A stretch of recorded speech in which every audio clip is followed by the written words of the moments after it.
श्रद्धा है द्वार प्रभु का। ओशो जी कहते हैं। पहला प्रश्न, श्रद्धा क्या है? श्रद्धा एक प्रकार का पागलपन, लेकिन सिर्फ धन्य भागियों को ही ऐसा पागलपन मिलता है। अभागे हैं वे जो श्रद्धा के पागलपन से अपरिचित हैं। श्रद्धा का पागलपन जीवन की सबसे बड़ी संपदा है, क्योंकि उसी के आधार पर जो नहीं दिखाई पड़ता उसकी खोज शुरू होती है। जिसके जीवन में श्रद्धा का सूत्र नहीं है वह इंद्रियों पर अटका रह जाता है। उसका यथार्थ आंख से जितना दिखाई पड़े, हाथ से जितना छूने में आ जाए, कान से जितना सुनाई पड़े, इसी पर अटक जाता है। और इंद्रियों की सीमा है। इंद्रियां बड़ी छोटी हैं, अस्तित्व विराट है। इंद्रियां ऐसी हैं जैसे चाय की चम्मच, और अस्तित्व ऐसे है जैसे महासागर। चाय की चम्मच से जो सागर को नापने चला है, कब नाप पाएगा, कैसे नाप पाएगा? चाय की चम्मच में सागर का कोई दर्शन नहीं हो सकता। यद्यपि चाय की चम्मच में जो भर जाता है वह भी सागर है, पर बड़ा गुण भेद हो गया। कहाँ सागर के तूफान, कहाँ सागर की मौज, कहाँ सागर की मस्ती, कहाँ सागर की उतुंग लहरें, कहाँ सागर की गहराइयां, जिनमें हिमालय जैसा पहाड़ खो जाए तो पता भी न चले कहाँ गया। उस चाय की चम्मच में न तो गहराई होगी सागर की, न सागर की तरंगों की मौज मस्ती होगी, न नृत्य होगा, न तूफान आंधी होंगे। हालांकि चम्मच में जो भर गया है वह सागर का ही एक छोटा सा हिस्सा है, लेकिन गुणात्मक परिवर्तन भी हो गया। परिणाम तो कम हुआ ही हुआ, गुण का भी अंतर हो गया। सागर में डूब सकते हो, चाय की चम्मच में कैसे डूबोगे? ऐसी ही इंद्रियों की स्थिति है। इनमें जो हमें दिखाई पड़ता है वह विराट का ही हिस्सा है, पर अति क्षुद्र, इतना क्षुद्र कि परिणाम का भेद तो पड़ता ही है, गुण का भी भेद पड़ जाता है। अदृश्य न मिलेगा तो सागर न मिलेगा, मगर अदृश्य को खोजने के लिए जो पहला सूत्र है वह है श्रद्धा। श्रद्धा का मतलब होता है जो नहीं देखा उस पर भी भरोसा, जो नहीं सुना उस पर भी भरोसा। श्रद्धा का अर्थ होता है अनजान में उतरने का साहस। इसलिए मैं कहता हूं, श्रद्धा एक पागलपन है। जो तथाकथित समझदार हैं वे इसी झंझट में नहीं पड़ते। वे जाने माने की सीमा में रहते हैं। जहां तक जाना माना वहीं तक जाते हैं, उससे आगे नहीं जाते। उससे आगे विराट का जंगल है, भटक जाने का डर है। भटक जाने की जोखिम उठाने का नाम श्रद्धा है। जोखिम तो है, कोई गारंटी हो नहीं सकती। कोई देगा गारंटी? कोई इंश्योरेंस भी नहीं हो सकता। अज्ञात की तरफ जो चला है उसने एक जोखिम तो ली है। हो सकता है खो जाए, हो सकता है भटक जाए, हो सकता है लौटने की संभावना न रहे, क्योंकि विराट से संबंध जोड़ना खतरनाक तो है ही।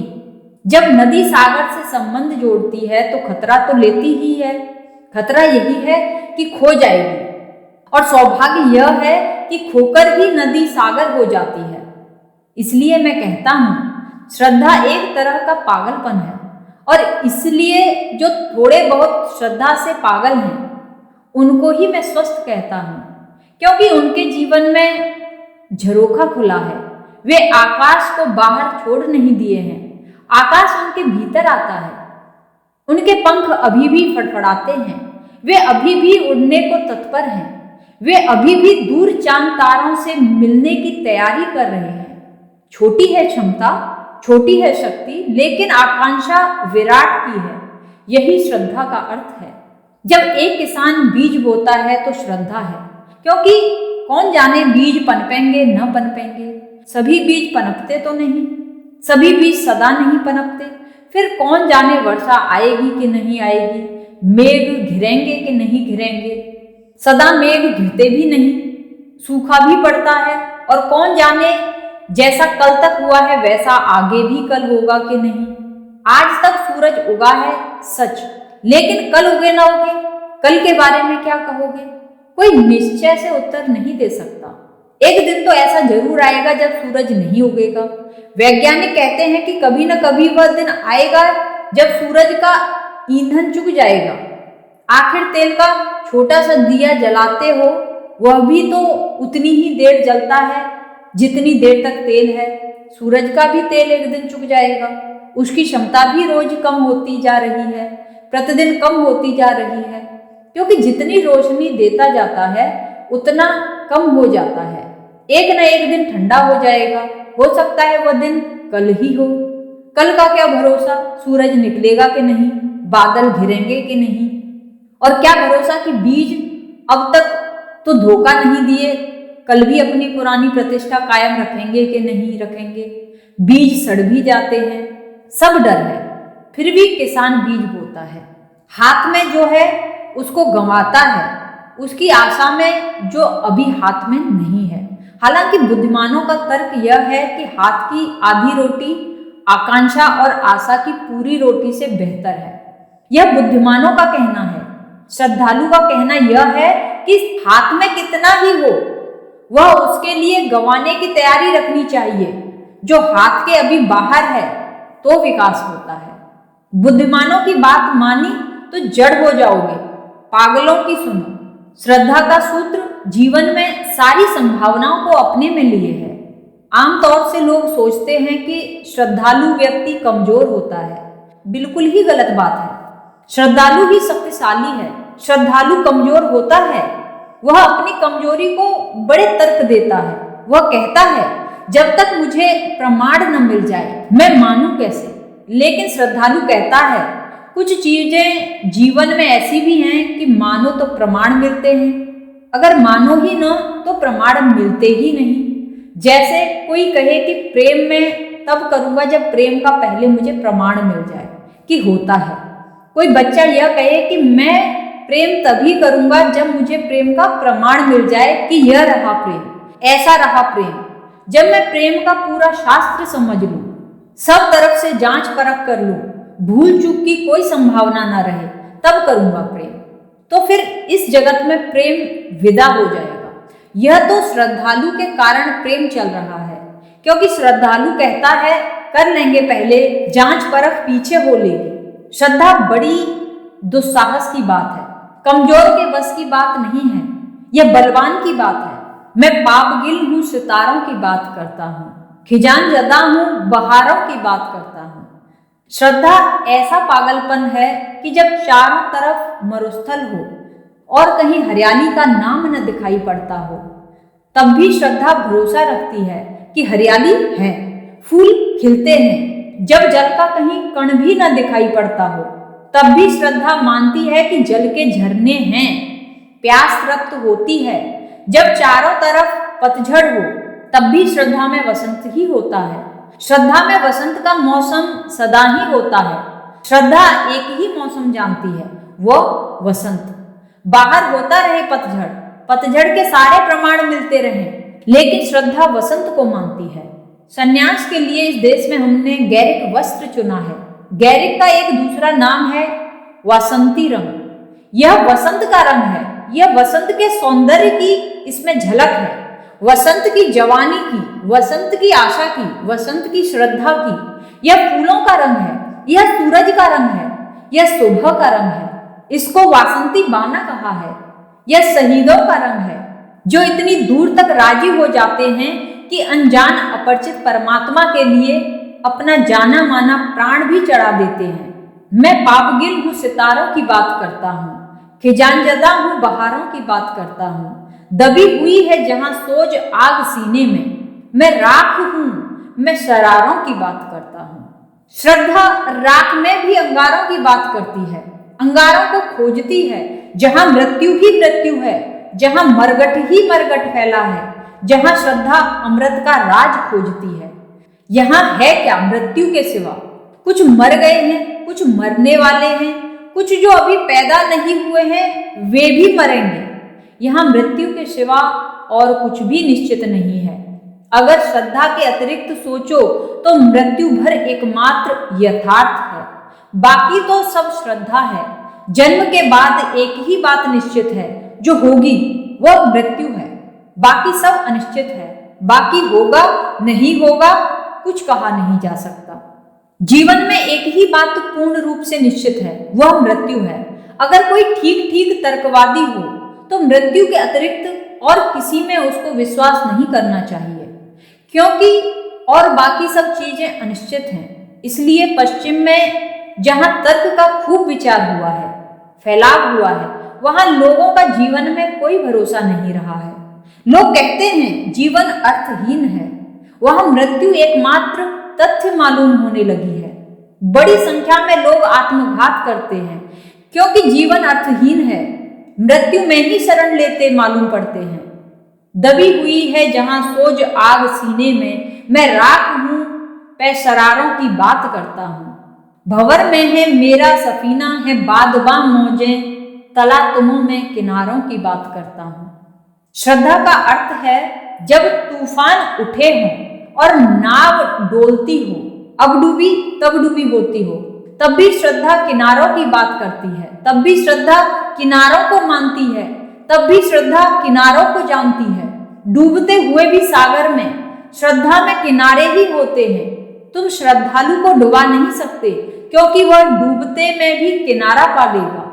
भंवर में है मेरा सफीना, नाव उलझ गई भंवर में, नाव बन गई भंवर खुद, है बादवा मौजें और सागर की लहरें की बड़ी दुश्मन, मिटाने को तत्पर।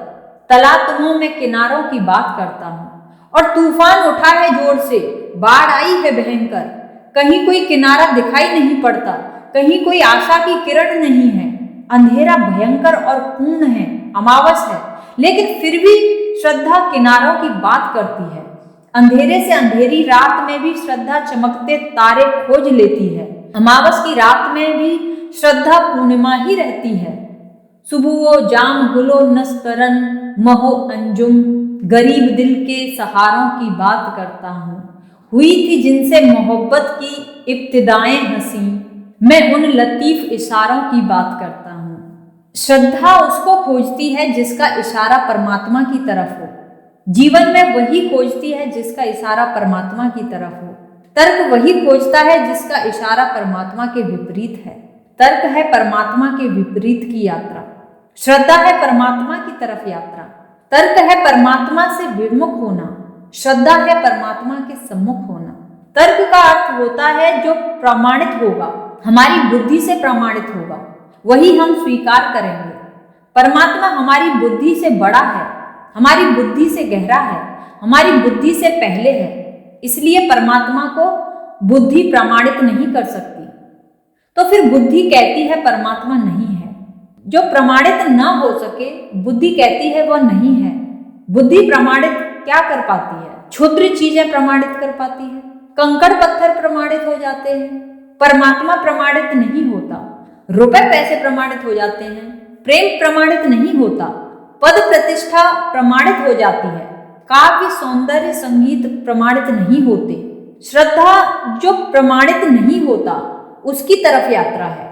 और ऐसा बहुत कुछ है जीवन में जो प्रमाणित नहीं होता, और यह शुभ है कि प्रमाणित नहीं होता, नहीं तो जीवन बिल्कुल व्यर्थ हो जाता।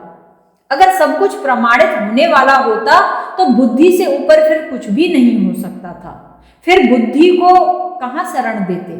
कहीं तो कोई चरण चाहिए जहां तुम जाकर कह सको बुद्धम शरणम गच्छामि, कि अब मैं तुम्हारी शरण आता हूं। कहीं तो कुछ चाहिए जिसे तुम पुकार सको। श्रद्धा का अर्थ है मेरे भीतर प्यास है। यही प्रमाण है कि जल होता है, यही प्रमाण है कि जल होता होगा। और क्या प्रमाण चाहिए? जल का कोई पता नहीं है, अभी कहीं दिखाई नहीं पड़ता, दूर दूर तक कोई खबर नहीं मिलती। लेकिन एक बात पक्की है कि मेरे भीतर प्यास है। मेरे भीतर प्यास है तो जल भी होगा, नहीं तो प्यास ही कैसे हो सकती थी। मेरे भीतर भूख है तो भोजन भी होगा, नहीं तो भूख ही कैसे हो सकती थी। और मेरे भीतर यह परमात्मा को देखने की अभिप्सा है तो परमात्मा भी होगा, अन्यथा यह अभिप्सा कैसे हो सकती थी। श्रद्धा एक प्रतीति है, अपने भीतर खोजती है। श्रद्धा और जिस चीज की आकांक्षा पाती है उसको मानती है कि होगा। अब खोजने की बात है। तुमने देखा छोटा बच्चा पैदा होता है, इस बच्चे को कुछ भी पता नहीं है कि श्वास कैसे ली जाए। इसने कभी श्वास ली नहीं है।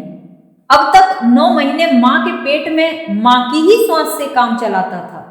पहले 2-4 क्षण जब बच्चा पैदा होता है तो बड़ी चिंता के होते हैं उसके लिए, जो चारों तरफ इकट्ठे हैं। पिता है, माँ है, डॉक्टर है, बड़े चिंतित रहते हैं कि 2-4 क्षण में सब तय हो जाएगा। बच्चा श्वास लेगा कि नहीं लेगा, चिल्लाएगा कि नहीं, रोएगा कि नहीं। अगर बच्चा रो देता है तो सारे लोग प्रसन्न हो जाते हैं। बच्चा अगर नहीं रोता तो घबरा जाते हैं, क्योंकि रोने के द्वारा ही वह श्वास लेना शुरू कर देता है। रोने का और क्या कारण है? रोने के द्वारा वह गले को साफ कर लेता है, उसके फेफड़े एक झटके से खुल जाते हैं। वह जोर की जो आवाज निकलती है उसमें उसके बंद फेफड़े, जिन्होंने कभी काम नहीं किया, अचानक काम करने लगते हैं। मगर इसने कभी श्वास ली नहीं थी। कैसे सीखा? किसने सिखाया? जीने की आकांक्षा थी जरूर भीतर, नहीं तो श्वास लेना संभव नहीं होता। और बच्चे को भूख लगती है और वह माँ का स्तन खोजने लगता है। भूख है तो स्तन भी होगा, और बच्चे ने इसके पहले कभी दूध नहीं पिया और वह माँ का स्तन अपने मुंह में ले लेता है और चूसने लगता है। यह चमत्कार है, क्योंकि इसकी कोई शिक्षण व्यवस्था नहीं है, और शिक्षण व्यवस्था होती तो बड़ी मुश्किल हो जाती। 2-4-5 साल लग जाते, स्कूल में भेजते, सीखता, तब तक मर ही जाता। कुछ अनसीखा लेकर आया है। एक भरोसा है कि माँ होगी, हालांकि इतना स्पष्ट भी नहीं है बच्चे के मन में शब्दों की तरह कि माँ होगी, मगर एक श्रद्धा है कि होगी, कि ये होंठ फड़फड़ाते हैं, कि यह कंठ प्यासा है, कि ये प्राण भूखे हैं, तो कहीं कोई जलधारा होगी, कहीं कोई दूध होगा, कहीं कोई पोषण होगा। बस श्रद्धा यही है कि तुम्हारे भीतर अगर परमात्मा की आकांक्षा है तो परमात्मा होना ही चाहिए, नहीं तो आकांक्षा कैसे होती? बच्चा प्रमाण नहीं मांगता कि मुझे स्तन का पहले प्रमाण दो, कि दूध का प्रमाण दो, कि दूध पौष्टिक है, इसका प्रमाण दो। बस दूध पीने लगता है और दूध पौष्टिक है, और प्रमाण मिल जाते हैं अपने आप। तर्क कहता है पहले प्रमाण फिर अनुभव, श्रद्धा कहती है पहले अनुभव फिर प्रमाण। हुई थी जिनसे मोहब्बत की इब्तिदाएं हसीन, मैं उन लतीफ इशारों की बात करता हूँ। किसी के जलवाए रुख का ख्याल आते ही मैं महरों में के सितारों की बात करता हूँ। तेरे ख्याल से वाबस्तगी का उजरे हंसी, सिगुफ्ता ताजा बहारों की बात करता हूँ। दुआ करो कि मुझे ताबे दीद मिल जाए, मैं बेबसर हूँ नजारों की बात करता हूँ। दुआ करो कि मुझे ताबे दीद मिल जाए, कि मुझे उसका दर्शन हो जाए। ऐसे मेरे लिए प्रार्थना करो कि मुझे उसका दर्शन हो जाए। मैं बेबसर हूँ नजारों की बात करता हूँ, मैं अंधा हूँ और नजारों की बात करता हूँ। श्रद्धा का अर्थ है अंधेपन में भी प्रकाश का भरोसा। उसी भरोसे के सहारे अंधापन कटता है, आंख मिलती है। श्रद्धा इस जगत में सबसे मूल्यवान तत्व है। जिसके पास श्रद्धा है वह धनी है, और जिसके पास श्रद्धा नहीं है उससे महानिर्धन दूसरा नहीं है। जिसके पास श्रद्धा नहीं उसके पास वसंत की संभावना नहीं। इसलिए जगाओ श्रद्धा को। और मजा यह है कि श्रद्धा सभी लेकर पैदा होते हैं।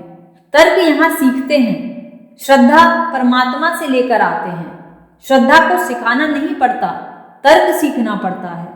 तर्क का शास्त्र है, श्रद्धा का कोई शास्त्र नहीं है। और तर्क के लिए विश्वविद्यालय हैं, श्रद्धा के लिए कोई विश्वविद्यालय नहीं है। श्रद्धा सिखानी नहीं होती। श्रद्धा तुम लेकर ही आए हो, लेकिन तुम भूल गए हो कैसे उसका उपयोग करें। तुम तर्क इतना सीख गए हो कि उसी के कारण बाधा पड़ रही है।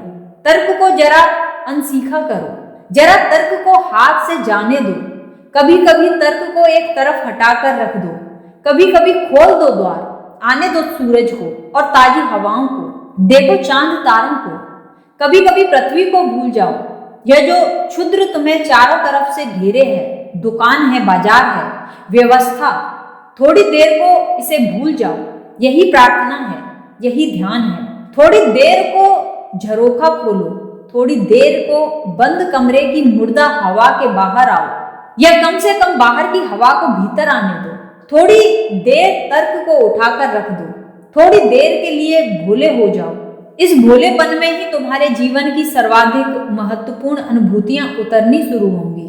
यहीं से आता प्रेम, यहीं से आता सौंदर्य, यहीं से आता सत्य, और यहीं से एक दिन तुम पाओगे कि परमात्मा का भी आगमन होता है। तुम्हारे श्रद्धा के द्वार से ही परमात्मा प्रवेश करता है।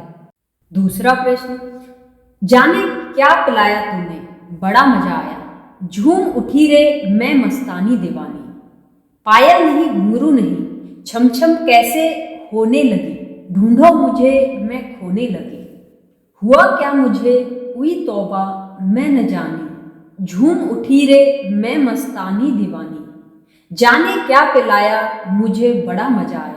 परमात्मा पिलाए जा रहा है, उससे कम में कुछ ढालता ही नहीं। ये जो शराब है परमात्मा की शराब है। तुमने अगर हिम्मत की थोड़ी पीने की तो फिर चस्का लगेगा, फिर स्वाद लगेगा, फिर तलफ पकड़ेगी। मजे पर ही मत रुक जाना। मजा तो सिर्फ शुरुआत है, भनक है, और मौजें हैं आगे, और महोत्सव तुम्हारी प्रतीक्षा करते हैं। यह नृत्य ऐसा है, शुरू तो होता है, समाप्त नहीं होता।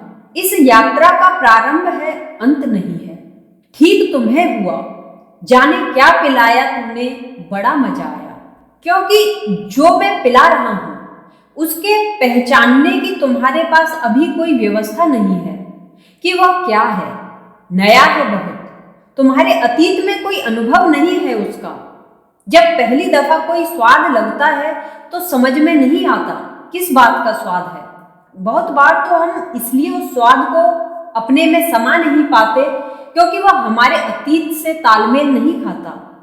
इतना नया होता है कि हमारे भीतर कहीं भी उसकी जड़ें नहीं जम पाती। जो बहुत बार स्वाद आता है और चूक जाता है। मेरे देखे प्रत्येक व्यक्ति को कई बार जीवन में परमात्मा की झलक मिलती है। तुम कहोगे कि नहीं, मैं तो नहीं, हमें तो नहीं मिली। फिर भी मैं कहता हूं कि प्रत्येक व्यक्ति को मिलती है, कई बार मिलती है। हमारी यह धारणा कि तुम्हारे प्रयास से ही झलक मिलती है बिल्कुल गलत है। कई बार अनायास मिलती है, आकस्मिक मिलती है। कभी कभी परमात्मा प्रसाद स्वरूप आता है क्योंकि तुम ही थोड़े ही उसे खोज रहे हो, वह भी तुम्हें खोज रहा है। कभी कभी वह सफल हो जाता है तुम्हें खोजने में, कभी कभी तुम सफल नहीं हो पाते उससे भागने में। कभी कभी वह पकड़ ही लेता है, कभी कभी अनजाने किसी क्षण में तुम्हें आविष्ट कर लेता है, तुम्हें घेर लेता है। तुम्हारे बावजूद कभी कभी तुम्हें उसका स्वाद आ जाता है, लेकिन उस स्वाद का तुम्हारे भीतर कोई स्मरण नहीं बनता क्योंकि तुम्हारे भीतर जो तर्क जाल फैला है, शब्द जाल है, सिद्धांत, शास्त्र है, उसमें कहीं भी उसकी कोई व्यवस्था नहीं जुड़ पाती। उसके साथ कोई तालमेल नहीं बैठ पाता, कोई प्रसंग नहीं जुड़ पाता। वह अलग रह जाता है टुकड़े की तरह। तुम्हारी सारी मन की चिंतना में ऐसी कोई बात नहीं है जिससे इस नए तथ्य का संदर्भ बैठ जाए, तो धीरे धीरे विस्मृत हो जाता है। या तो तुम जब होता है तब भी भरोसा नहीं करते उस पर, तभी तुम कहते हो कि वह कल्पना कर ली होगी, कोई ऐसे ही ख्याल आ गया कि आज मन प्रसन्न था इसलिए ऐसा लग गया। तुम कुछ बहाने खोज लेते हो या तुम कुछ व्याख्याएं कर लेते हो। तुमने सुबह सूरज को उगते देखा, किसी दिन और अचानक कुछ हुआ, सूरज के उगते उगते तुम्हारे भीतर कुछ उग गया। उधर बाहर रोशनी फैली, इधर भीतर भी रोशनी फैल गई। तुम सोच लेते हो मन में कि यह सुबह के सूरज के सौंदर्य की छाया बनी। तुमने समझा लिया अपने को, तुमने एक व्याख्या कर ली, आया था परमात्मा। तुमने सूरज का सौंदर्य समझकर समझा बुझा लिया, बात खत्म हो गई। किसी दिन आकाश में चांद को देखकर, किसी दिन किसी सुंदर चेहरे को देखकर, किसी बच्चे की मुस्कुराहट में, कभी किसी की आंखों से झलकते आंसू में तुम ठिठक गए हो। एक क्षण को सब रुक गया है, तुम्हारे विचार ठहर गए हैं और एक क्षण को एक झरोका आया, एक हवा आई जो तुम्हें ताजा कर गई। लेकिन तुमने उसकी व्याख्या कर ली, व्याख्या क्षुद्र के साथ कर ली। तुमने कहा चांद बहुत सुंदर था, बात खत्म हो गई। लेकिन जिस दिन तुम जागोगे उस दिन तुम पाओगे कि अरे, जिसे जागकर मैंने पाया इसका स्वाद बहुत बार जीवन में भी आया था, मगर मेरे पास न तो प्रतीक थे, न संकेत थे, न भाषा थी कि मैं इसे समझ पाता। जिन्हें भी परमात्मा का अनुभव हुआ है उन सबको यह भी अनुभव हुआ है कि अनुभव के पहले भी बहुत बार परमात्मा ने कभी कभी झलक दी थी। रामकृष्ण को ऐसा हुआ। छोटे थे, कोई 7 या 8 साल की उम्र थी।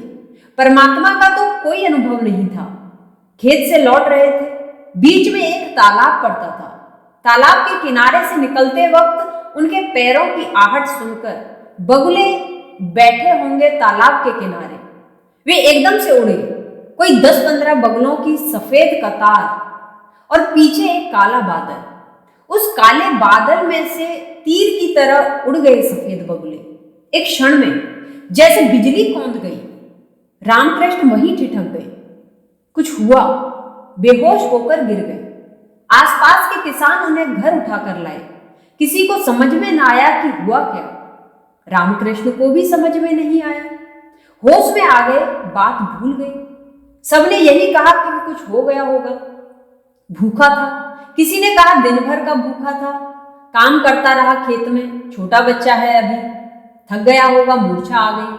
तो कुछ ज्यादा होशियार थे, उन्होंने कहा कि रामकृष्ण से पूछा होगा। रामकृष्ण ने कहा कि बगलों की एक सफेद पंक्ति उड़ती हुई और पृष्ठभूमि में काला बादल, जैसे बिजली कौंध गई। कुछ हुआ मेरे भीतर, मुझे पता नहीं क्या हुआ, मगर अपूर्व आनंद हुआ। उस आनंद में मैं गिर पड़ा। लोगों ने कहा होगा कि बच्चा है, अभी इसे क्या पता आनंद का, कहां यहां आनंद, और बगुलों की पंक्ति में क्या आनंद हो सकता है। उन्होंने भी बहुत सारे बगुले उड़ते देखे, माना कि काले बादल की पृष्ठभूमि थी और सुंदर लगे होंगे। सफेद बगुले उड़ते हुए बड़े प्रखर लगे होंगे, जैसे काले बादल में बिजली कौंधी हो। ऐसा हुआ होगा, मगर फिर भी ऐसा क्या कि आदमी मूर्छित हो जाए। छोटा बच्चा है और रामकृष्ण को तो कोई परमात्मा का अनुभव नहीं था, इसलिए यह तो कैसे कहें कि परमात्मा का अनुभव हुआ। इसका तो कोई उपाय नहीं था। बात आई गई, भूल गई। ऐसा रामकृष्ण को होता रहा कभी कभी।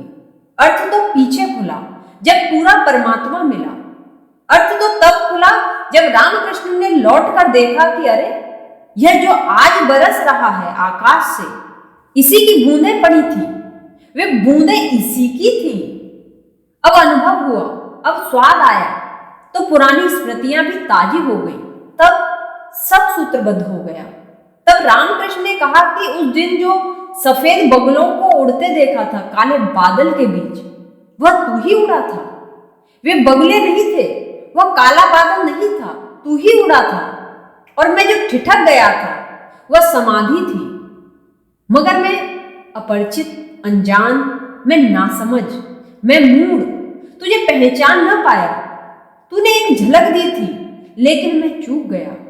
तुम भी जिस दिन जागोगे और जानोगे, उस दिन हैरान होोगे कि बहुत बार ऐसा हुआ था। परमात्मा को पाने के पहले बहुत बार पापा कर खोना भी पड़ता है। पाते पाते पाना होता है, होते होते बात होती है, बहुत बार चोट पड़ती है, तब कहीं जाकर कुआं खुदता है भीतर का। जाने क्या पिलाया तूने, बड़ा मजा आया। चलो इतना ही एहसास हुआ कि मजा आया तो काफी है। इसको मजा ही मत समझ लेना। जो पिलाया है वह मजे से आगे ले जा सकता है। मजा समझा तो मनोरंजन होकर रह जाएगा। मजा समझा तो ठीक, दिलचस्प बात थी, कुछ अच्छा लगा था, फिर कभी सुनने का भाव होगा तो आ जाओगे।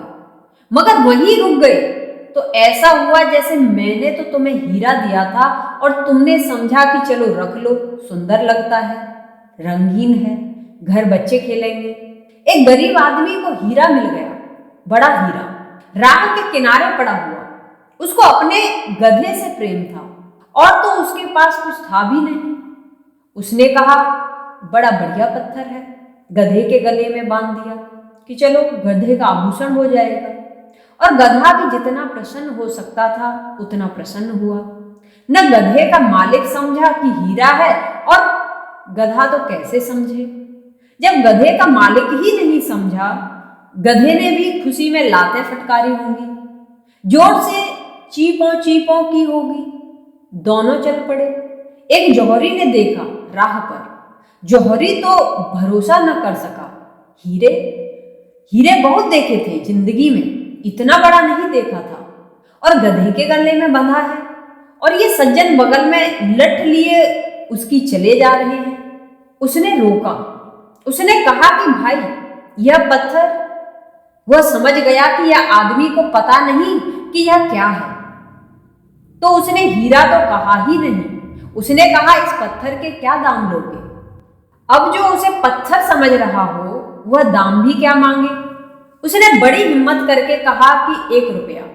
वह भी बड़े सोच समझ कर कहा उसने कि 1 रुपया देगा कौन, कोई पागल है। सोचा कि 4 आने भी मिल जाएं तो बहुत। मगर उसने होशियारी की, जैसा कि अधिक होशियार लोग करते रहते हैं। उसने सोचा कि रुपया मांगो, तब कहीं 4 आने मिलेंगे। अगर उसे हैरानी भी हुई कि यह आदमी मूढ़ मालूम होता है, शहर का है, मगर बुद्धू जैसे कि शहर के लोग अक्सर होते हैं, गांव के लोग ऐसा ही सोचते हैं, इसके दाम का सवाल ही क्या है, ऐसे ही मांग लेता तो मैं दे देता। मगर अब जब दाम मांगे ही हैं, इसने पूछे ही हैं, तो उसने कहा, अच्छा 1 रुपया लेंगे। लेकिन जौहरी भी सोचा कि यह है तो बुद्धू, उसको कुछ पता तो नहीं है, 1 रुपया मांगता है। लाखों की कीमत का हीरा है तो 1 रुपया मांगता है। इसको पक्का तो है ही नहीं कि यह हीरा है, इसको पत्थर है यही पता है। पत्थर के क्या 1 रुपये देने। उसने कहा, 4 आने लेगा। उस आदमी ने सोचा कि 4 आने नहीं, 4 आने तो ठीक है कि गधे के गले में ही बंधा रहे, या फिर बच्चे घर में खेल लेंगे। 4 आने में नहीं दूंगा, उसने कहा। उसने सोचा कम से कम 8 आने तो करे यह। मगर जौहरी भी कंजूस था। उसने सोचा कि देगा 4 आने में ही। 4 आने में भी पुराने जमाने की कहानी होगी। 4 आने बहुत थे, महीने भर का खर्च चल जाए। तो उसने कहा कि जरा 2 कदम चलो, समझ में आएगी इसको बात कि 4 आने भी कौन देगा पत्थर के। वह ऐसा 2 कदम आगे चला गया। तभी एक दूसरा जौहरी आ गया। उसने पूछा, कितने दाम? उस आदमी ने 1 रुपया कहा। उसने कहा, 8 आने में देते हो? उसने कहा कि ठीक है। अब ठीक आदमी मिल गया, 8 आने में बेच दिया। तब तक पहला जौहरी वापस आया, फिर मोल तोल करने को। हीरा तो बिक चुका था। उसने पूछा इस गधे के मालिक को कि कितने में बेचा ना समझ। उसने कहा, 8 आने में। तो वह कहने लगा, तेरे जैसा मूढ़ हमने नहीं देखा। यह हीरा लाखों का है और तूने 8 आने में बेचा। वह गधे का मालिक खूब हंसने लगा। उसने कहा, सुन भाई गधे, यह हमको मूर्ख कहता है। हम तो उसको पत्थर समझते थे, तो हमने 8 आने में बेचा तो कुछ गलती न की। लेकिन तू तो जौहरी है, तू 4 आने में मांग रहा था, 8 आने भी देने को राजी न हुआ। तू महागधा है। हम तो ठीक, हमें तो पता नहीं था, हमें तो पता नहीं था कि हीरा है, इसलिए हमने तो समझा कि काफी समझदारी की 8 आने में बेच दिया। हमने 4 आने में नहीं बेचा, यही क्या कम है। मगर तेरी तो सोच, तुझे तो पता था कि लाखों का है, तूने 1 रुपया जल्दी से निकाल कर न दे दिया। जो मैंने तुम्हें दिया है हीरा है। अगर तुमने उसका मनोरंजन ही समझा तो तुमने अपने गधे के गले में लटका दिया, फिर कहीं ना कहीं तुम 8 आने में बेच दोगे, उसका कोई मूल्य नहीं रह जाएगा। मजे से थोड़ा आगे चलो, मजे से थोड़े ऊपर उठो, मजे का सहारा लो, मजे की तरंग को पकड़ो। उसी तरंग पर यात्रा करनी है, उसी तरंग पर सवारी करनी है, मगर वही रुक नहीं जाना। यह तो लहर तुम्हारे भीतर उठी है। जाने क्या पिलाया तूने, बड़ा मजा आया। झूम उठी रे मैं मस्तानी दीवानी। शुभ हुआ झूमो, लेकिन झूमता गंतव्य नहीं है, झूमना पहला आघात है। खूब झूमो, कंजूसी मत करना, नहीं तो हीरे से चूक जाओगे। झूमने में कृपणता मत करना, सोच सोच कर मत झूमना। झूमने में भी क्या सोच सोच कर झूमना। लेकिन लोग ऐसे ही हैं, लोग प्रसन्न भी होते हैं तो सोच सोचकर होते हैं कि कितना होना, कितना नहीं होना। लोग आनंदित भी होते हैं तो बड़ी कंजूसी करते हैं कि इतने तक जाएं कि इससे आगे जाएं।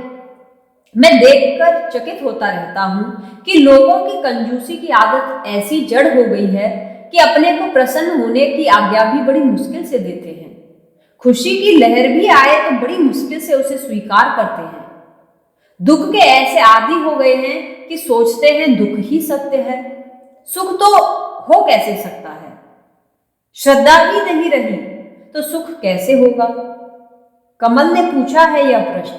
कमल ठीक हुआ, झूम उठी रे मैं मस्तानी दीवानी। झूमो, परिपूर्णता से झूमो, ऐसे झूमो कि तुम्हें ऐसा ख्याल भी ना रह जाए कि झूमने वाला कोई पीछे खड़ा देख रहा है।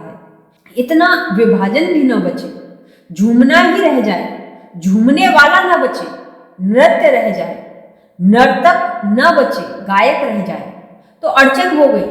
नर्तक बच गया तो अड़चन हो गई, तो दो हो गए, गायक और गीत। गीत ही बचे, गायक बिल्कुल गीत में डूब जाए, समाहित हो जाए। ऐसे झूमो कि झूमने वाला न बचे। झूम उठी रे मैं मस्तानी दीवानी। ऐसी मस्तानी, ऐसी दीवानी दशा को अपने भीतर आने का अवसर दो। आ रही है, द्वार खड़ी दस्तक दे रही है, मगर तुम हो कि भीतर विचार कर रहे हो कि आने देना कि नहीं आने देना। महाअतिथि भी द्वार पर आएगा तो भी तुम सोचते हो कि आने देना कि नहीं आने देना। और तुम्हारी तकलीफ भी मैं समझता हूं। जब भी आया दुख आया, जब भी किसी ने दस्तक दी दुख ही ने दी। आज अगर सुख भी दस्तक देता है तो तुम चिंतित होते हो कि आया फिर कोई दुख, आई फिर कोई अड़चन, फिर झंझट कोई आई। आने दो इस मस्ती को, आज्ञा दो अपने को। मेरे पास लोग आकर पूछते हैं कि बड़ा आनंद आ रहा है, मगर कहीं यह कल्पना तो नहीं है। दुख में कभी नहीं पूछते, मुझसे आज तक नहीं पूछा एक आदमी ने। हजारों लोगों के दुख सुख मैंने सुने हैं, मगर एक आदमी ने मुझसे आज तक नहीं कहा कि बड़ा दुख हो रहा है। कहीं यह कल्पना तो नहीं है? नहीं, दुख तो बिल्कुल यथार्थ है। उसको तो लोग मानते हैं, उस पर तो बड़ी श्रद्धा है। लेकिन जब सुख होता है तो मुझसे आकर पूछते हैं कि बड़ा सुख आ रहा है। कहीं ऐसा तो नहीं कि हम किसी कल्पना जाल में पड़ गए हैं? कहीं ऐसा तो नहीं कि आपने हमें सम्मोहित कर लिया? सुख पर इतनी अश्रद्धा है, इसलिए तो नहीं मिलता। जिस पर श्रद्धा है वही पाओगे, दुख पर श्रद्धा है तो दुख पाओगे। लोग कारण जानना चाहते हैं कि क्यों सुख मिल रहा है। मैं तुमसे कहना चाहता हूं कि दुख मिले तो कारण खोजना, क्योंकि दुख का कारण होता है, सुख का कारण नहीं होता। सुख स्वभाव है, सुख तुम्हारे भीतर की अंतर्दशा है, तुम्हारी अंतर आत्मा है। इसलिए तो हमने परमात्मा की परिभाषा सच्चिदानंद की है। अंततः वह आनंद है, सत्य है, फिर चित है, फिर आनंद है, लेकिन अंततः आनंद है। अंततो गत्वा परमात्मा आनंद रूप है। तुम्हारे भीतर बैठा है आनंद, इसका कोई कारण नहीं होता। और जब तुम्हें कारण समझ में आते हैं तब भी ख्याल रखना कि वह समझ की ही भ्रांति है। जैसे तुम ध्यान कर रहे हो और आनंद आया, तुम सोचते हो ध्यान के कारण आनंद आया। गलत। ध्यान के कारण सिर्फ तुमने दुख की तुम्हारी जो पकड़ थी वह छोड़ी। ध्यान के कारण आनंद नहीं आता, ध्यान के कारण दुख की पकड़ छूटती है। दुख की पकड़ छूटी कि भीतर तो आनंद का झरना था, बहने लगा। दुख की चट्टान हट गई, झरना बह पड़ा। चट्टान हटाने से झरना पैदा नहीं होता। स्मरण रखना, झरना हो तो ही बहेगा। चट्टान के हटाने से क्या होता है?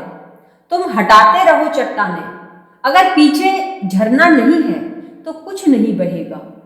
चट्टान का हटना झरने का जन्म नहीं है, वह झरने के जन्म का स्रोत नहीं है। चट्टान का हटना केवल बाधा का हटना है। झरना था, चट्टान रोके थी, हटी चट्टान, झरना बह पड़ा। ऐसा ही ध्यान में होता है। ध्यान से आनंद नहीं होता, ध्यान से केवल दुख की चट्टान को तुम जो पकड़े थे जोर से, वह छूट गई हाथ से। उसके छूटते ही भीतर तो आनंद भरा था, वह बह पड़ा, वह चला बहकर। अब तुम पूछते हो इसका कारण क्या है? कारण होता ही नहीं आनंद का, कारण सिर्फ दुख के होते हैं। तुमने कभी डॉक्टर से जाकर पूछा कि मैं स्वस्थ हूं, इसका क्या कारण है? जाकर पूछो तो डॉक्टर भी सिर पीट लेगा। तुम्हें देख करके तुम्हारा दिमाग खराब हो गया। स्वस्थ हो, इसका कोई कारण होता ही नहीं। स्वस्थ होना सहज है, स्वाभाविक है, स्वस्थ होना ही चाहिए। स्वस्थ होने के लिए कोई चिंता लेने की जरूरत नहीं कि क्यों स्वस्थ हूं, नहीं तो तुम बीमार के चक्कर में पड़ने की कोशिश कर रहे हो। हाँ, दुख होता है तो तुम पूछते हो कि क्या कारण है।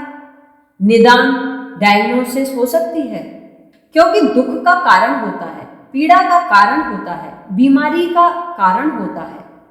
कारण होता है, उसके लिए औषधि भी होती है। ध्यान से आनंद पैदा नहीं होता।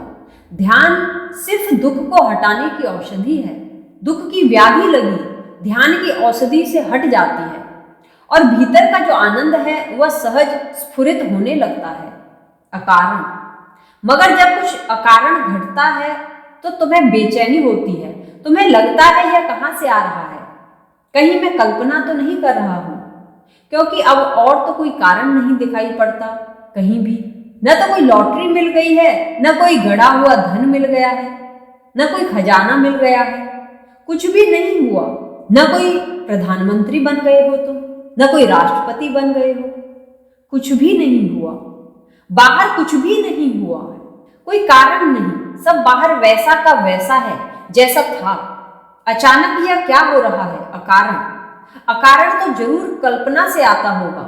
यह तर्क खड़ा होता है कि तो फिर मैं कल्पना कर रहा हूं, या हो सकता है कि किसी ने मुझे सम्मोहित कर लिया, या मैं किसी की बातों में पड़ गया हूं। तुम चिंतित हुए तो तुम संकुचित हुए तो फिर दुख की चट्टान पकड़ लोगे। यह आनंद फिर खो जाएगा।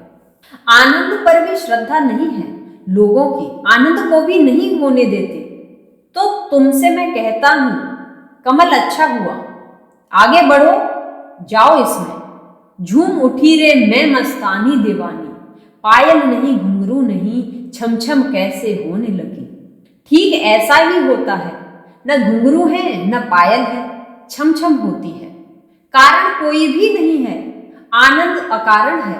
इसीलिए तो उस नाद को हमने अनाहत नाद कहा है। तबला बजाया तुमने, यह आहत नाद है। हाथ से चोट मारी तबले पर, तब तबला बजा। तबले पर चोट से टंकार हुई। वीणा बजाई तुमने, तो भी हाथ से तार खींचे, तारों को जगाया। चोट की, यह आहत नाद है। मैं तुमसे बोल रहा हूं, यह कंठ का उपयोग हो रहा है तो आहत नाद है। एक ऐसा नाद भी है, न तबला वहां, न वीणा वहां, न कंठ वहां, सब खो गया। एक महाशून्य में नाद हो रहा है। ठीक कहा, पायल नहीं घुंघरू नहीं, छम छम कैसे होने लगी। पायल भी छोड़ो, घुंघरू भी छोड़ो, तो भी छम छम होगी।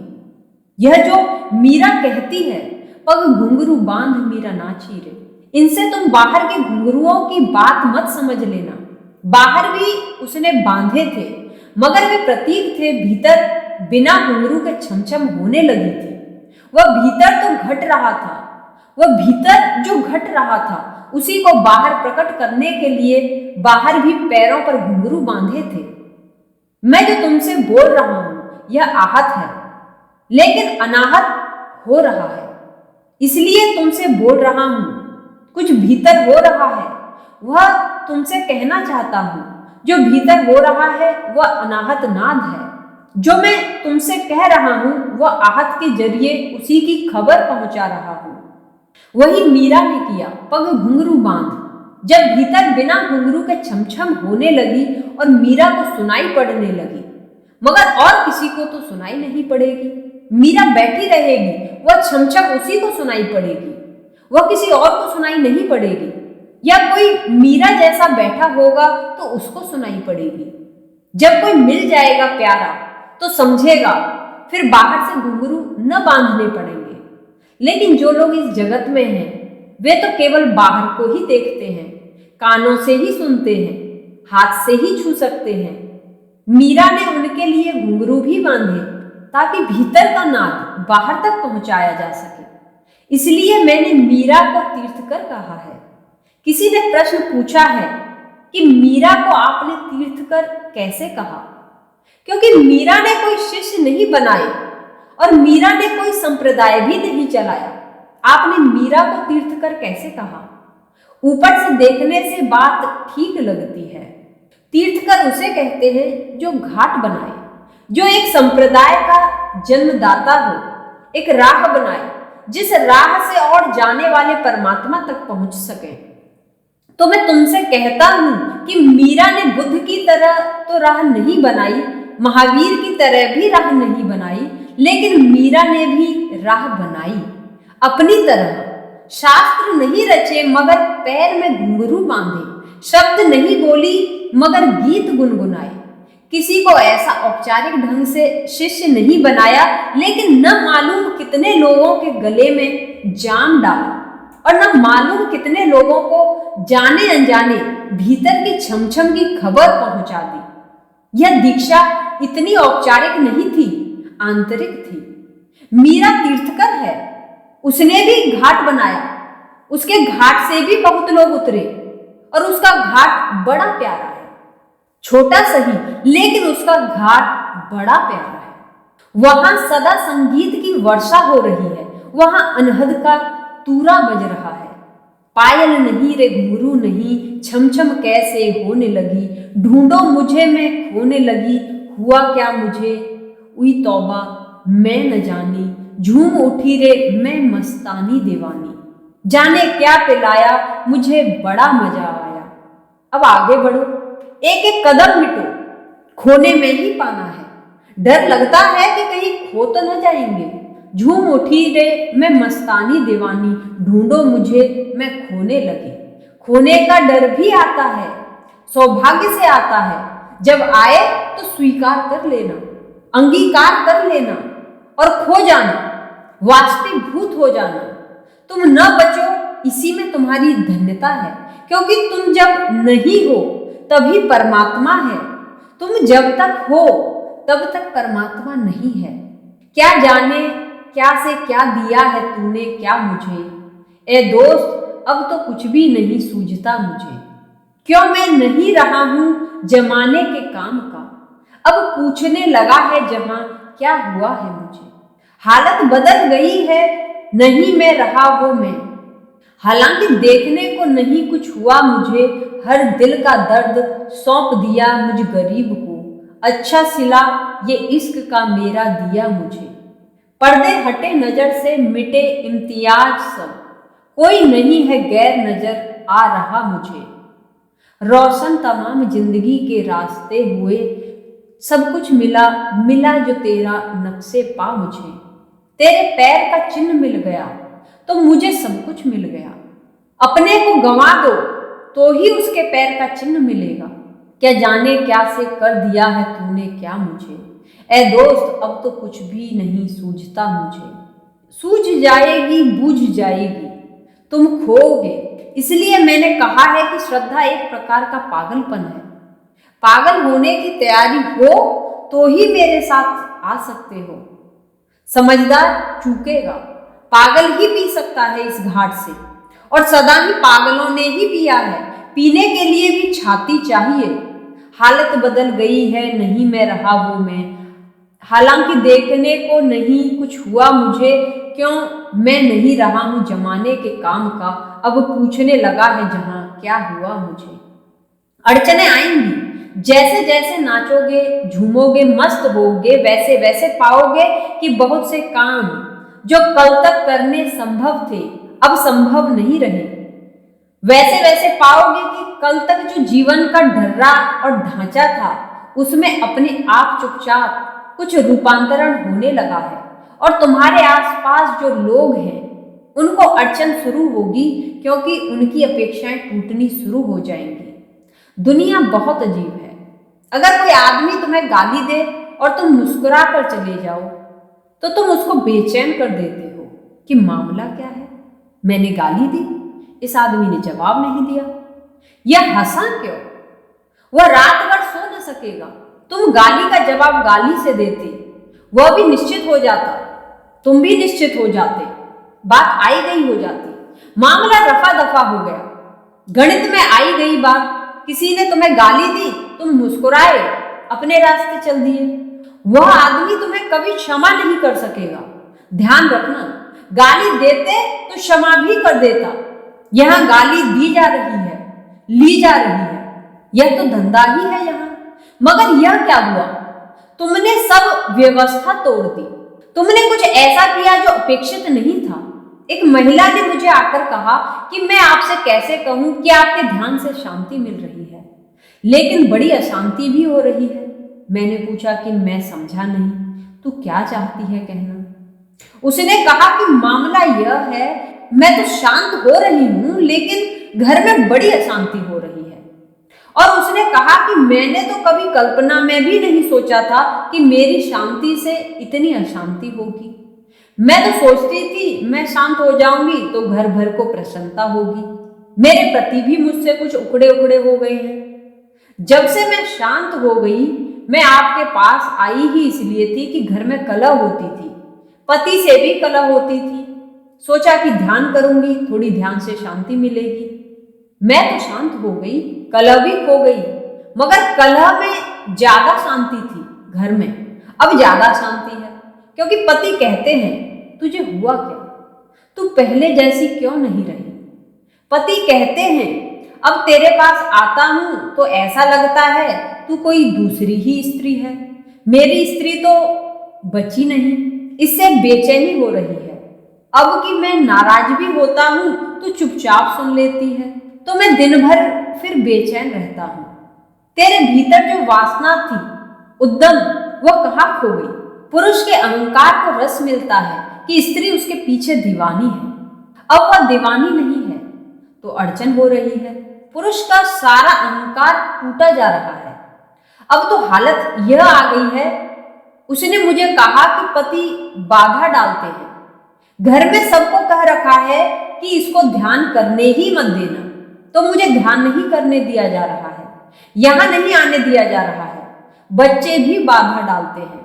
बच्चों को भी समझा दिया कि जब भी यह ध्यान करने बैठे, कभी जल्दी से जाकर खटखटा देना दरवाजा, हिलाना डुलाना, कहना बाहर आओ। बच्चे भी प्रसन्न नहीं हैं। वे कहते हैं, माँ तुझे क्या हो गया, तू पहले जैसी नहीं रही। एक बात समझने जैसी है, तुमने किसी से विवाह किया है, तुमने कुछ बच्चे जन्म दिए हैं, तुम्हारे पिता हैं, माँ है, परिवार है, दुकान है, बाजार है, हजार संबंध हैं। तुम 40 साल तक जिए हो एक ढंग से। उन सब ने तुम्हें पहचान लिया है एक तरह से। तुम्हारे बाबत उनको जानकारी है। वे जानते हैं, तुम्हारे संबंध में भविष्यवाणी कर सकते हैं कि अगर वे ऐसा करेंगे तो तुम वैसा करोगे। तुम्हारी चालें पहचानी हो गई है, तुम उनकी चालें पहचानते हो, वे तुम्हारी चालें पहचानते हैं। खेल साफ साफ हो गया है। अचानक तुम बदल गए। तुम ध्यान करने लगे कि नाचने लगे, कि गाने लगे, कि मस्त होने लगे। अब गड़बड़ हुई। अब फिर 40 साल में जितने लोगों ने तुमसे संबंध बनाए थे, उनको फिर से अब वह सब शुरू करना पड़ेगा, क्योंकि तुम नए आदमी हो। फिर से व्यवस्था जुटानी पड़ेगी, यह झंझट कौन ले। तो तुम यह मत सोचना कि तुम बिगड़ जाओ तो ही लोग नाराज होते हैं। अरे तुम सुधर जाओ तो भी लोग नाराज होते हैं, क्योंकि बिगड़ो या सुधरो, दोनों हालात में उनको फिर से व्यवस्था जमानी पड़ती है। तुम्हारे बाबत से चित्र उतारने पड़ते हैं, फिर एल्बम बनानी पड़ती है, फिर से सोचना पड़ता है शुरुआत से। यह अड़चन कौन उठाए। तो यह होगा, तुम बदलोगे, तुम्हारे भीतर बड़ी शांति होने लगेगी, तुम्हारे बाहर अशांतियां होने लगेंगी। मगर उन अशांतियों को झेल जाना है, क्योंकि बाहर की अशांति का कोई मूल्य नहीं है। मूल्य तो भीतर की शांति का है। और आज नहीं तो कल लोग फिर राजी हो जाएंगे। उन्हें राजी होना ही पड़ता है। तुम अपने मार्ग चले जाना, तुम चुपचाप अपनी धुन में मस्त रहना। पहले लोग नाराज होते हैं, फिर लोग उपेक्षा करते हैं, फिर लोग पूजा करने लगते हैं। ये लोगों की 3 व्यवस्थाएं हैं। पहले नाराज होते हैं कि यह सब गड़बड़ कर डाला, फिर जब तुम चलते ही जाते हो अपनी धुन में तो लोग उपेक्षा करने लगते हैं कि अब ठीक है, अब करना क्या, अब कब तक सिर मारो, अब जो करना है करने दो। तब भी तुम चलते जाते हो, उनकी उपेक्षा की भी तुम फिक्र नहीं करते। तो धीरे धीरे उनको खबर आनी शुरू होती है कि इस आदमी को हो क्या गया, यह आदमी बदल गया, इस आदमी के जीवन में कुछ नई ज्योति उतरी। धीरे धीरे वे तुम्हें पहचानेंगे और जब पूजा शुरू होती है, मगर यह लंबी यात्रा है और बड़ी कठिनाइयों से रास्ता गुजरता है, मगर कितनी ही कठिनाइयां हों, यह परम धन पाने जैसा है, यह राम रतन धन पाने जैसा है। तीसरा प्रश्न, प्रवचन में आपका प्यार बरस रहा है, लेकिन उससे भी कहीं अधिक मार पड़ रही है। अब मार की तिलमिलाहट सहन नहीं होती। पूछा है उमानाथ शर्मा ने, प्यार अगर साथ में मार न लाए, प्यार में अगर मार न हो तो प्यार जहर हो जाता है, फिर वह नींद की दवा हो जाती है, वह ट्रैंक्विलाइजर हो जाता है, फिर तुम्हें सांत्वना देता है, थपकारी देता है, फिर प्यार एक लोरी बन जाता है जिसको सुन सुनकर तुम सो जाते हो, लेकिन जगाना है तुम्हें, सुलाना नहीं। कबीर ने ठीक कहा है कि जैसे कुम्हार घड़े को बनाता है तो दो काम करता है, एक हाथ से भीतर सहारा देता है घड़े को और बाहर के हाथ से पिटाई करता है। सहारा पिटाई दोनों साथ साथ तो घड़ा बनता है। तो मैं अगर तुम्हें सच में ही प्रेम करता हूं तो मुझे पिटाई भी करनी ही होगी, और परिणाम आने शुरू हो गए हैं। उमानाथ के मन में सन्यास का अंकुर रोज बढ़ता जा रहा है। मैं समझता हूं 2-3 दिन के भीतर इससे ज्यादा देर नहीं चलेगा। प्यार और मार साथ साथ, एक हाथ में सहारा, एक हाथ में पिटाई, ताकि तुम सो न जाओ। जगाना है अंततः, और जिसने मेरे प्रेम को समझा वह उस मार के लिए भी मुझे धन्यवाद देगा, क्योंकि वह मार इसलिए है क्योंकि प्रेम है, अन्यथा क्या पड़ी, क्या प्रयोजन है। तुम्हें अगर कभी मैं चोट करता हूं तो इसी आशा में कि चोट तुम्हारी मूर्छा को तोड़ेगी। तुम्हारी सुस्त पड़ गई झील में एक कंकड़ गिरेगा, लहरें उठेंगी, तुम में फिर जीवन की शुरुआत होगी, और बड़ी संभावना है उमानाथ की मेरे सन्यासियों में वे अग्रिम पंक्ति में शीघ्र ही आ जाएंगे। उनके भीतर मैंने लपट देखी है, इसलिए उन पर चोट भी कर रहा हूं। चोट उन्हीं पर नहीं करता जिनके भीतर मैं देखता हूं कुछ भी नहीं, भूसा भरा है। अब उनको चोट भी क्या करनी, वे तो नाम मात्र के आदमी हैं। जैसे खेत में खड़ा कर देता है ना किसान, एक झूठा आदमी बनाकर, हांडी लटका देता है एक डंडे पर और कुर्ता पहना देता है। बस ऐसे लोग हैं बहुत थोथे, उनमें कुछ है ही नहीं। चोट भी क्या करो, वीणा हो तो तार छेड़ने पड़ते हैं, वीणा ही न हो तो क्या तार छेड़ो। उमानाथ के हृदय में वीणा मुझे दिखाई पड़ी है। उन्हें अपनी संभावनाओं का अभी कुछ भी पता नहीं है। मुझे पता है, इसलिए चोट कर रहा हूं और चोट करता ही जाऊंगा, लेकिन प्रेम भी साथ करता रहता हूं ताकि भाग न जाओ। नहीं तो भागने का भी डर रहता है कि भाग गए, ज्यादा चोट कर दो तो भी गड़बड़। तराजू को तौल कर चलना पड़ता है। एकाध चांटा मारा, फिर देखा कि अब भागने की तैयारी कर रहे उमानाथ, तो फिर थोड़ी दो बातें प्रेम की कही, फिर जब राजी हो गए फिर एक चांटा मारा। ऐसे ही चलेगा, यह कहानी ऐसे ही चलने वाली है, मगर ऐसे ही तुम विकसित हो सकते हो, अन्यथा कोई उपाय भी नहीं है। तुम्हारी प्रार्थना यही हो, जला के राख कर अब मेरे सब ख्यालों को, ख्याल तेरा ही बस एक मेरे सर में रहे।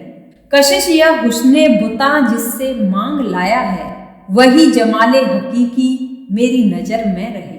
तेरा ही जोर रहे मेरे दस्तों बाजू में, तेरी ही कुव्वते परवाज बालों पर मैं रहे।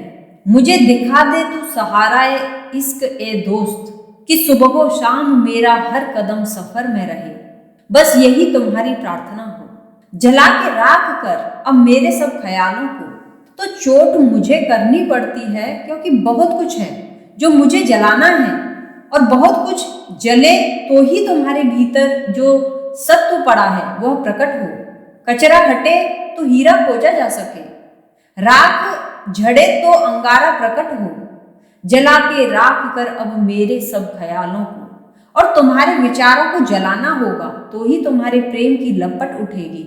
तुम्हारे विचार धुएं की तरह हैं तुम्हारे हृदय के आसपास, उन्हीं के कारण तुम्हारा हृदय रोशन नहीं हो पा रहा है, रोशनी नहीं बन पा रही है। ये सब विचार हट जाएं तो निर्धूम ज्योति तुम्हारे भीतर जगे, वही परमात्मा है। जला के राख कर अब मेरे सब ख्यालों को, ख्याल तेरा ही बस एक मेरे सर में रहे।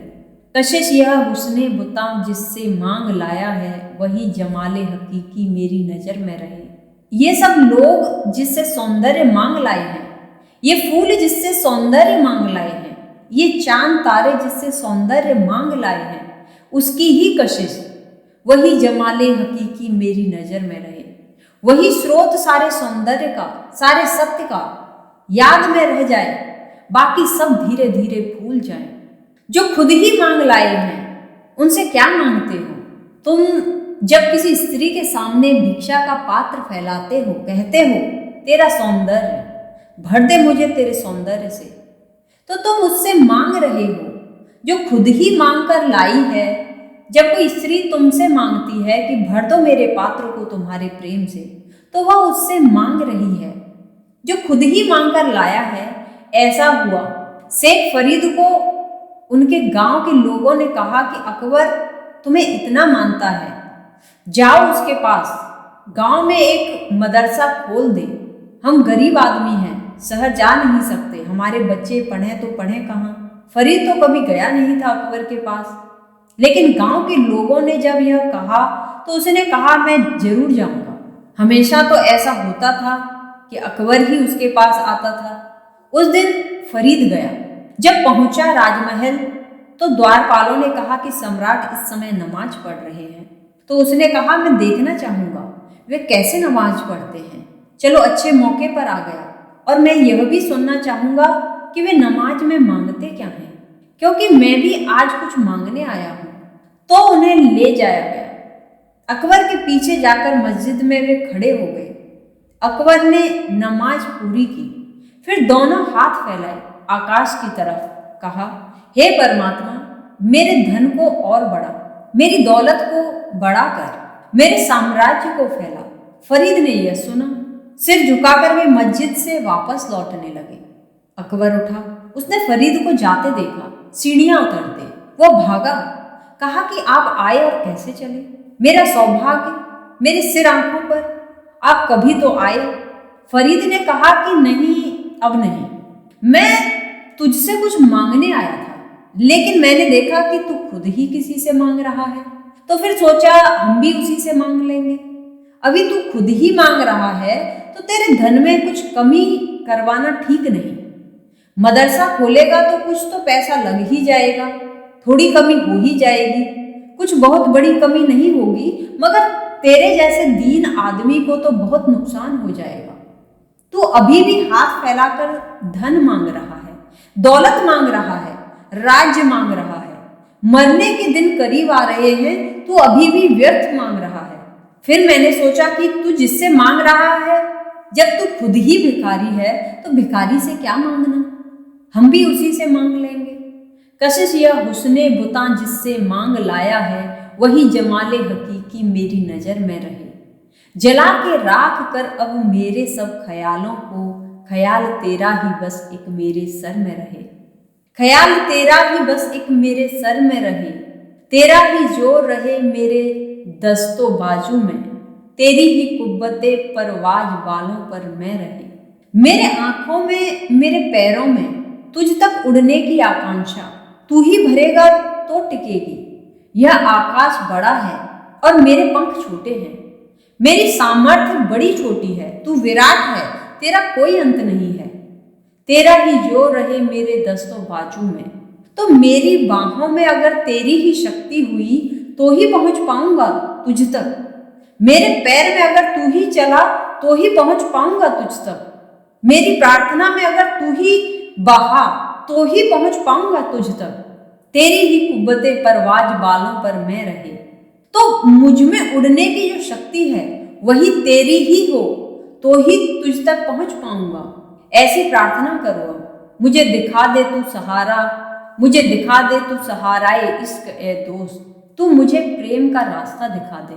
मैं तो अंधा हूं, प्रेम तो मैंने जाना नहीं, प्रेम के नाम से और जो जाना सब ठीकरे थे। प्रेम के नाम से जो भी जाना वह प्रेम नहीं था, प्रेम का नाम मात्र था वहां, प्रेम से कुछ उल्टा ही था वहां।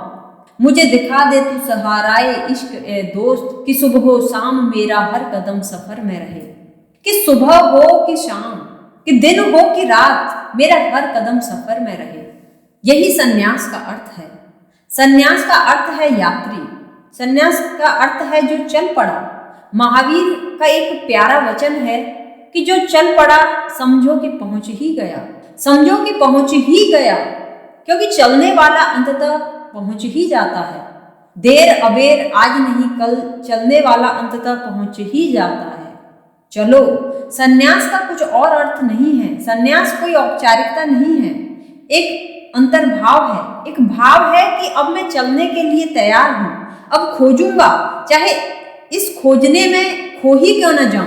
अब सब गंवाने की तैयारी है। और उमानाथ के मन में अंकुर है, उठ रहा है, इसलिए प्यार भी कर रहा हूं, चोट भी दे रहा हूं। प्रार्थना करो कि यह मैं प्यार भी करता रहूं और चोट भी देता रहूं। चौथा प्रश्न, स्मृति और स्वप्न से मैं आपके पास कभी कभी पहुंच जाती हूं, लेकिन इस जन्म के पति की मेहरबानी से मैं अभी तक आप तक नहीं पहुंच पाई। आपकी प्रेम दीवानी होने के लिए मैं क्या करूं? पूछा है वीणा ने। प्रश्न लिखा होगा तब तक वह सन्यासी न थी, कल संध्या उसका सन्यास भी हो गया है। उसे कुछ प्रेम दीवानी बनने के लिए करना नहीं है, वह प्रेम दीवानी है। सन्यास उसने मांगा भी नहीं था, मैंने दिया है। सन्यास का सोचकर वह आई भी नहीं थी। प्रेम दीवानी होने के लिए उसे कुछ करना नहीं है, जो हो रहा है उसे ही और प्रगाढ़ता से होने देना है। मेरे पास भौतिक रूप से आ सको या ना आ सको, यह बात बड़ी महत्वपूर्ण नहीं है। मेरे पास मन के तल पर रह सको तो सब हो जाएगा। वीणा 9 साल बाद आई है, कह रही है स्मृति और स्वप्न में मैं आपके पास कभी कभी पहुंच जाती हूँ। तो ऐसा मत सोचना कि तू ही यह यात्रा करती है, मैं भी करता हूँ। इन 9 सालों में जितनी बार तूने याद किया उससे दुगनी बार मैंने याद किया होगा। और मैं देख रहा था कि किसी दिन आएगी, जिस दिन आएगी उसी दिन तेरा सन्यास करना है।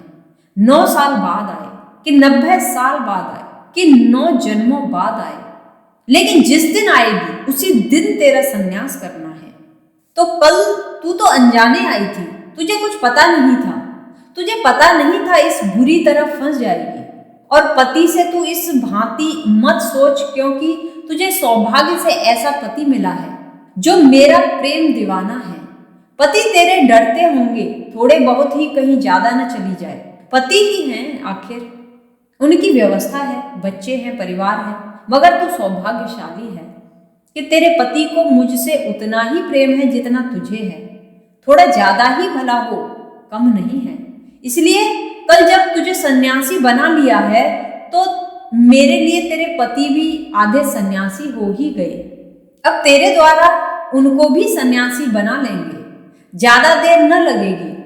उनका तुझसे अतिशय प्रेम है, यह बात सच है। शायद उसी प्रेम के कारण कभी कभी वे तुझे रोक भी देते हो, शायद उसी प्रेम के कारण कभी कभी भयभीत भी हो जाते हो। मगर बहुत कम सौभाग्यशाली जोड़ों में से तू एक है जिनके दोनों के सन्यास की बड़ी संभावना है, जो दोनों आगे एक साथ बढ़ सकेंगे। और जो जोड़ा साथ साथ बढ़ सके उसकी यात्रा बड़ी सुगम होती है। कभी पति संन्यास्त हो जाता है और पत्नी नहीं हो पाती तो अड़चन होती है, पत्नी हो जाती है पति नहीं हो पाता तो अड़चन होती है, क्योंकि फिर अनजाने जाने एक दूसरे में विरोध, एक दूसरे में बाधाएं डालनी शुरू हो जाती हैं। और जिनके साथ 24 घंटे रहना है, अगर उनसे बाधाएं पड़ने लगे तो हानि होती है। मेरे पास जो जोड़ा साथ साथ आ जाता है उसकी गति बड़ी सहज हो जाती है। जैसे तुमने जीवन में एक दूसरे को साथ दिया है, ऐसे ही संन्यास में भी साथ दो। जैसे तुमने जीवन में एक दूसरे को सहयोग दिया, सहारा दिया, ऐसे ही ध्यान में भी सहारा सहयोग दो। जैसे प्रेम में सहारा दिया, ऐसे ही ध्यान में। और तब तुम हैरान होगे कि जिस दिन तुम्हारा ध्यान दोनों को बढ़ने लगेगा साथ साथ, तभी तुम पाओगे कि प्रेम ने और जितनी भेंटें दी थी वे तो 2 कौड़ी की हो गई। यही भेंट एक काम आने वाली है। तुमने हीरे जवाहरात दिए थे, मोतियों की मालाएं दी थी, गहने दिए थे, उनका कोई मूल्य नहीं था। पत्नी ने अपनी देह दी थी, अपना सारा प्रेम दिया था, उसका भी कोई मूल्य नहीं था। असली मूल्य तो उस दिन होगा जिस दिन तुम ध्यान की भेंट एक दूसरे को दे पाओगे। उस दिन तुमने राम रतन दिया जो सदा सदा साथ रहता है। स्मृति और स्वप्न से मैं आपके पास कभी कभी पहुंच जाती हूँ, लेकिन इस जन्म के पति की मेहरबानी से मैं अभी तक आप तक नहीं पहुंच पाई। उन्हीं की मेहरबानी से तू पहुंच पाई है। पति के साथ जरा भी ऐसा भाव नहीं रखना कि उनकी मेहरबानी से नहीं पहुंच पाई। उन्हीं की मेहरबानी से पहुंच पाई है और उनकी मेहरबानी से और आगे जाएगी। यात्रा बड़ी है और अभी तो बस प्रारंभ हुआ है। आपकी प्रेम दीवानी होने के लिए मैं क्या करूं? तू है। अब इतनी ही फिक्र लेनी जरूरी है कि यह तेरा प्रेम तेरे हृदय में ही संकुचित न रह जाए, यह फैले, इसे बांट। जिनका मुझसे प्रेम है उनको मेरे प्रति प्रेम प्रकट करने का एक ही उपाय है कि उसे बांटो, उसे दो। संन्यास की भनक औरों को भी सुनाई पड़े, ध्यान का परिणाम औरों को भी दिखाई पड़े। उलीचो, जितना तुम्हें मिले दूसरों को बांट दो और दो। मेरे हर सन्यासी का घर मेरा आश्रम बन जाना चाहिए। वहां से सुगंध उठनी चाहिए, वहां से दूर दूर तक सुवास पहुंचनी चाहिए। इतना मैं तुम्हें कह देना चाहता हूं कि करोड़ों लोग प्यासे हैं, लाखों सन्यासियों की जरूरत है, क्योंकि मैं तो कहीं जाता नहीं, तुम्हें भेज रहा हूं। तुम जहां जाओ मेरी खबर ले जाओ।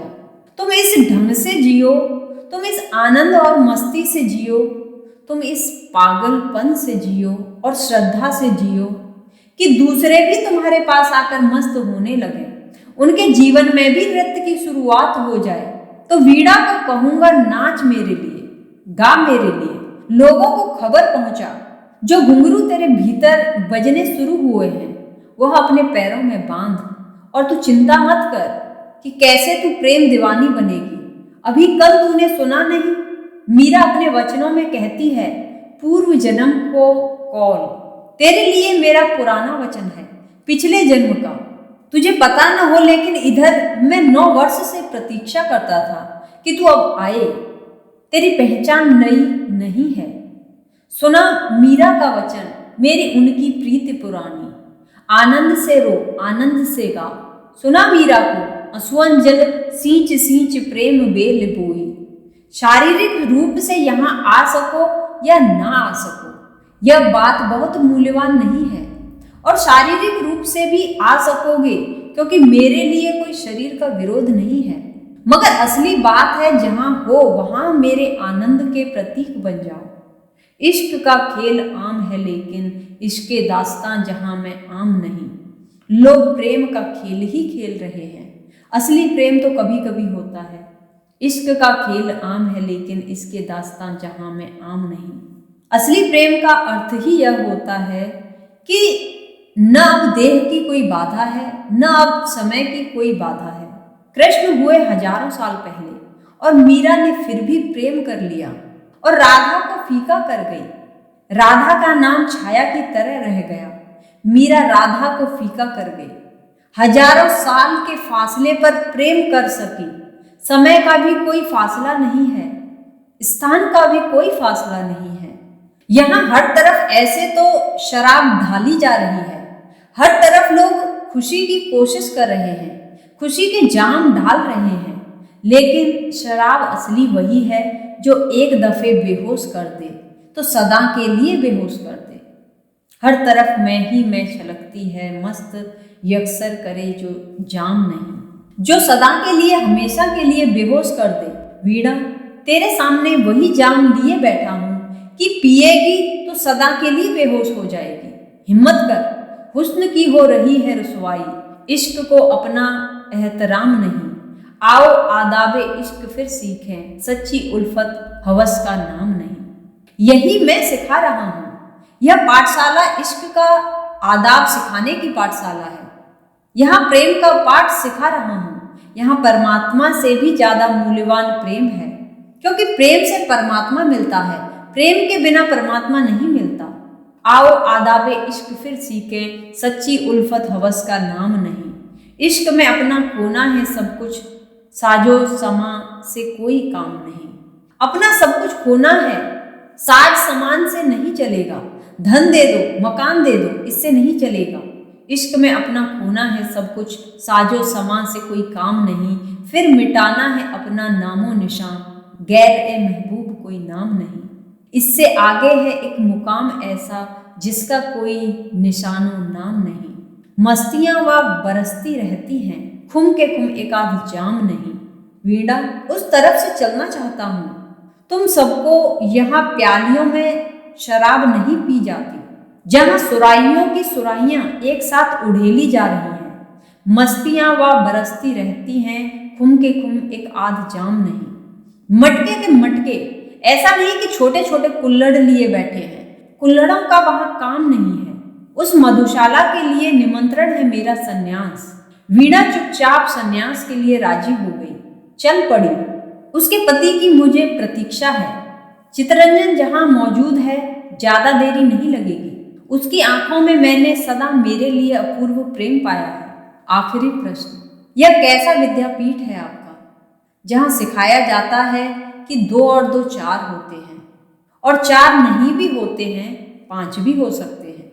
यह विद्यापीठ कम अविद्यापीठ ज्यादा है, क्योंकि जहां सिखाया नहीं जाता, सीखे हुए को भुलाया जाता है। सीख तो तुम वैसे ही काफी गए हो, वही तो तुम्हारी अड़चन है, वही तो तुम्हारी जंजीर है, वही तुम्हारा कारागृह है, वही तुम्हारा बोझ है, जहां बोझ हल्का किया जाता है।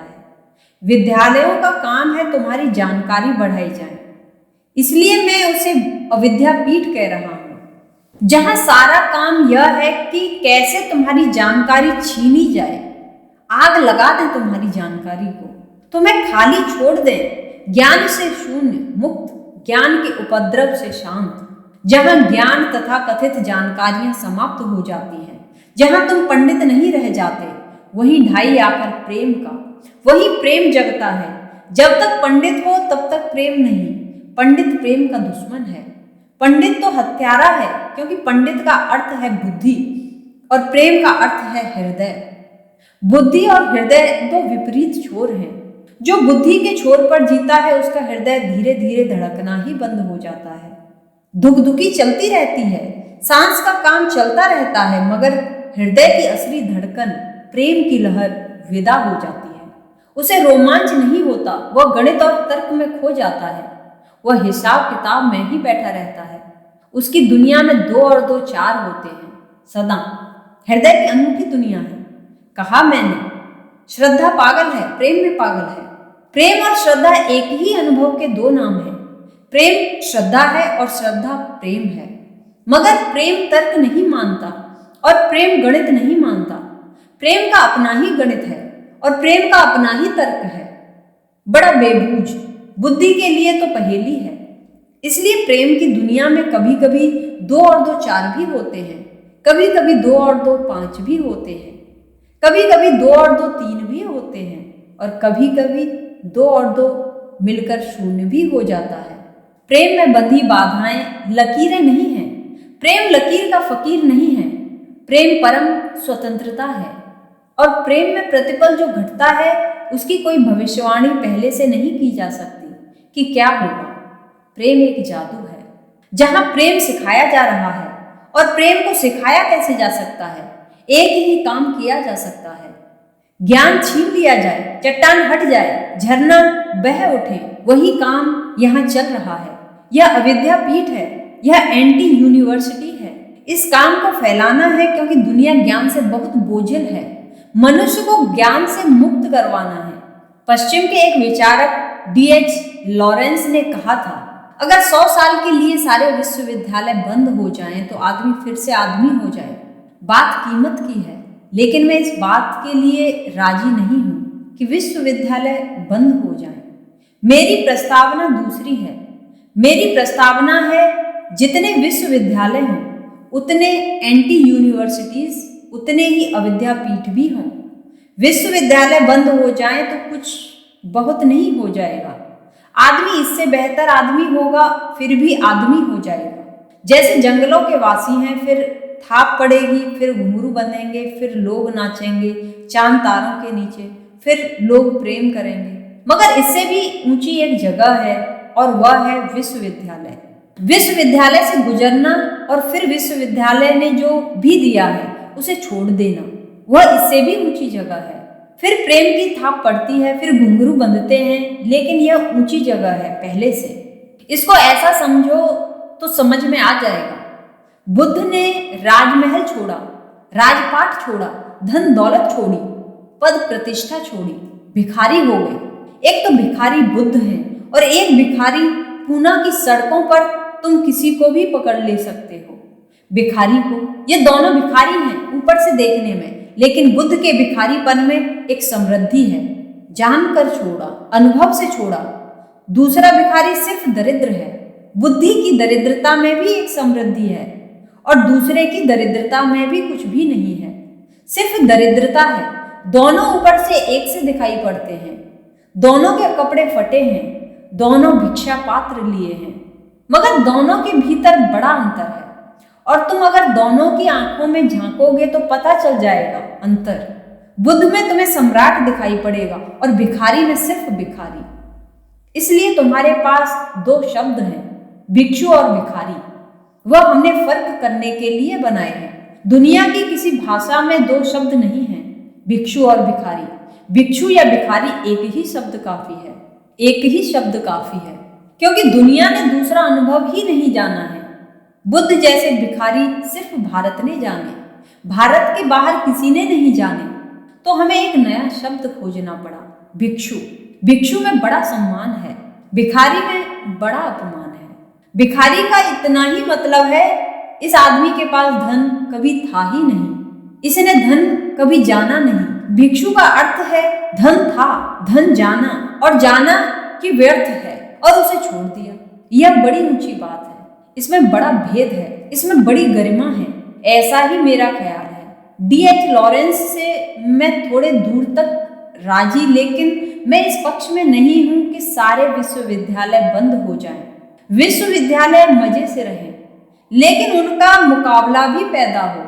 बुद्धि के विश्वविद्यालय मजे से रहें, उनकी जरूरत है। दुकानदारी में, कामकाज में, विज्ञान में उनकी आवश्यकता है। गणित एकदम व्यर्थ नहीं है, लेकिन इनके मुकाबले हृदय के मंदिर भी हों, प्रेम के मंदिर भी हों, जहाँ सिर्फ 2.5 अक्षर प्रेम के पढ़ाए जाते हों, जहाँ कुछ और न पढ़ाया जाता हो, जहाँ पढ़ाया लिखाया गया छीना जाता हो, झपटा जाता हो। जब कोई आदमी सब जानकर जानता है कि जानना व्यर्थ है, वह सिर्फ आदिवासी नहीं हो जाता। सुकरात को तुम आदिवासी नहीं कहोगे, और आदिवासियों ने कोई सुकरात पैदा नहीं किया है, यह भी ख्याल रखना। सुकरात के पैदा होने के लिए एथेंस चाहिए, एथेंस की शिक्षा चाहिए, एथेंस के शिक्षक चाहिए। और एक दिन सुकरात कहता है कि मैं कुछ भी नहीं जानता। सुकरात ने कहा कि जब मैं युवा था तो मैं सोचता था कि मैं बहुत कुछ जानता हूँ, फिर जब मैं बूढ़ा हुआ, प्रौढ़ हुआ, तो मैंने जाना कि मैं बहुत कम जानता हूँ। बहुत कुछ कहाँ, इतना जानने को पड़ा है। मेरे हाथ में क्या है? कुछ भी नहीं। कुछ कंकड़ पत्थर बीन लिए हैं और इतना विराट अपरिचित है अभी। जरा सी रोशनी है मेरे हाथ में, 4 कदम उसकी ज्योति पड़ती है और सब तरफ गहन अंधकार है। नहीं, मैं कुछ ज्यादा नहीं जानता, थोड़ा जानता हूं। और सुकरात ने कहा कि जब मैं बिल्कुल मरने के करीब आ गया, तब मुझे पता चला कि वह भी मेरा वहम था कि मैं थोड़ा जानता हूं। मैं कुछ भी नहीं जानता हूँ, मैं अज्ञानी हूँ। जिस दिन सुकरात ने यह कहा मैं अज्ञानी हूँ, उसी दिन डेल्फी के मंदिर के देवता ने घोषणा की कि सुकरात इस देश का सबसे बड़ा ज्ञानी है। जो लोग डेल्फी का मंदिर देखने गए थे, उन्होंने भागे आकर सुकरात को खबर दी कि डेल्फी के देवता ने घोषणा की है कि सुकरात इस समय पृथ्वी का सबसे बड़ा ज्ञानी है। आप क्या कहते हैं? सुकरात ने कहा। जरा देर हो गई। जब मैं जवान था तब कहा होता तो मैं बहुत खुश होता। अब मैं बूढ़ा होने के करीब हो रहा था, तब भी कहा होता तो भी कुछ प्रसन्नता होती। मगर अब देर हो गई, क्योंकि अब तो मैं जान चुका हूं कि मैं कुछ भी नहीं जानता हूं। जो यात्री डेल्फी के मंदिर से आए थे, वे तो बड़ी बेचैनी में पड़े कि अब क्या करें। डेल्फी का देवता कहता है कि सुकरात सबसे बड़ा ज्ञानी है, और सुकरात खुद कहता है कि मैं सबसे बड़ा अज्ञानी हूं, मुझसे बड़ा अज्ञानी नहीं। अब हम करें क्या? अब हम माने किसकी? अगर डेल्फी के देवता की माने कि सबसे बड़ा ज्ञानी है, तो फिर इस ज्ञानी की भी माननी चाहिए। सबसे बड़ा ज्ञानी है तब तो बड़ी मुश्किल हो जाती है। अगर इस सबसे बड़े ज्ञानी की माने तो देवता गलत हो जाता है। वे वापस गए। उन्होंने डेल्फी के देवता को निवेदन किया कि आप कहते हैं सबसे बड़ा ज्ञानी है सुकरात, और हमने सुकरात से पूछा। सुकरात उल्टी बात कहता है। सुकरात कहता है मुझसे बड़ा अज्ञानी नहीं है। अब हम किसकी माने? डेल्फी के देवता ने कहा, इसलिए तो हमने घोषणा की है कि वह सबसे बड़ा ज्ञानी है। ज्ञान की चरम स्थिति है ज्ञान से मुक्ति। ज्ञान की आखिरी पराकाष्ठा है ज्ञान के बोझ को विदा कर देना। फिर निर्मल हो गए, फिर स्वच्छ हुए, फिर विमल हुए, फिर कोरे हो गए। आदिवासी भी कोरा है, लेकिन उसने अभी लिखावट नहीं जानी। एक छोटा बच्चा, ऐसा समझो छोटा बच्चा, अभी इसने कोई पाप नहीं किए, लेकिन तुम इसे संत नहीं कह सकते, क्योंकि इसने पाप किए ही नहीं, पाप का रस ही नहीं जाना, पाप का त्याग भी नहीं किया, पाप की व्यर्थता नहीं पहचानी। यह तो सिर्फ भोला है, इसको संत नहीं कह सकते। और चूंकि यह भोला है, इसलिए अभी पूरी संभावना है कि यह पाप करेगा, क्योंकि बिना पाप को किए कोई कब पाप से मुक्त हुआ है। यह जाएगा बाजार में, यह उतरेगा दुनिया में, यह सब चोरी बेईमानी सब करेगा। यह अभी भोला है, यह बात सच है, मगर यह भोलापन टिकने वाला नहीं है, क्योंकि यह भोलापन कमाया गया नहीं है। यह तो प्राकृतिक भोलापन है, नैसर्गिक भोलापन है। यह तो नष्ट होने वाला है। यह कुंवारापन, यह ताजगी जो बच्चे में दिखाई पड़ती है, यह टिकने वाली नहीं है। तुम भी जानते हो, सारी दुनिया जानती है कि यह आज नहीं कल दुनिया में जाएगा, जाना ही पड़ेगा। हर बच्चे को जाना पड़ेगा। और अगर तुम बच्चे को घर में ही रोक लो, चार दीवारियां बड़ी करके, तो तुम उसके हत्यारे हो, क्योंकि यह बच्चा भोला ही नहीं रहेगा, पोला भी हो जाएगा। उसके जीवन में कुछ वजन ही नहीं होगा। उसके जीवन में वजन तो चुनौतियों से आने वाला है। भटकेगा तो वजन आएगा। जो भटक भटक कर घर लौटता है, वही घर लौटता है।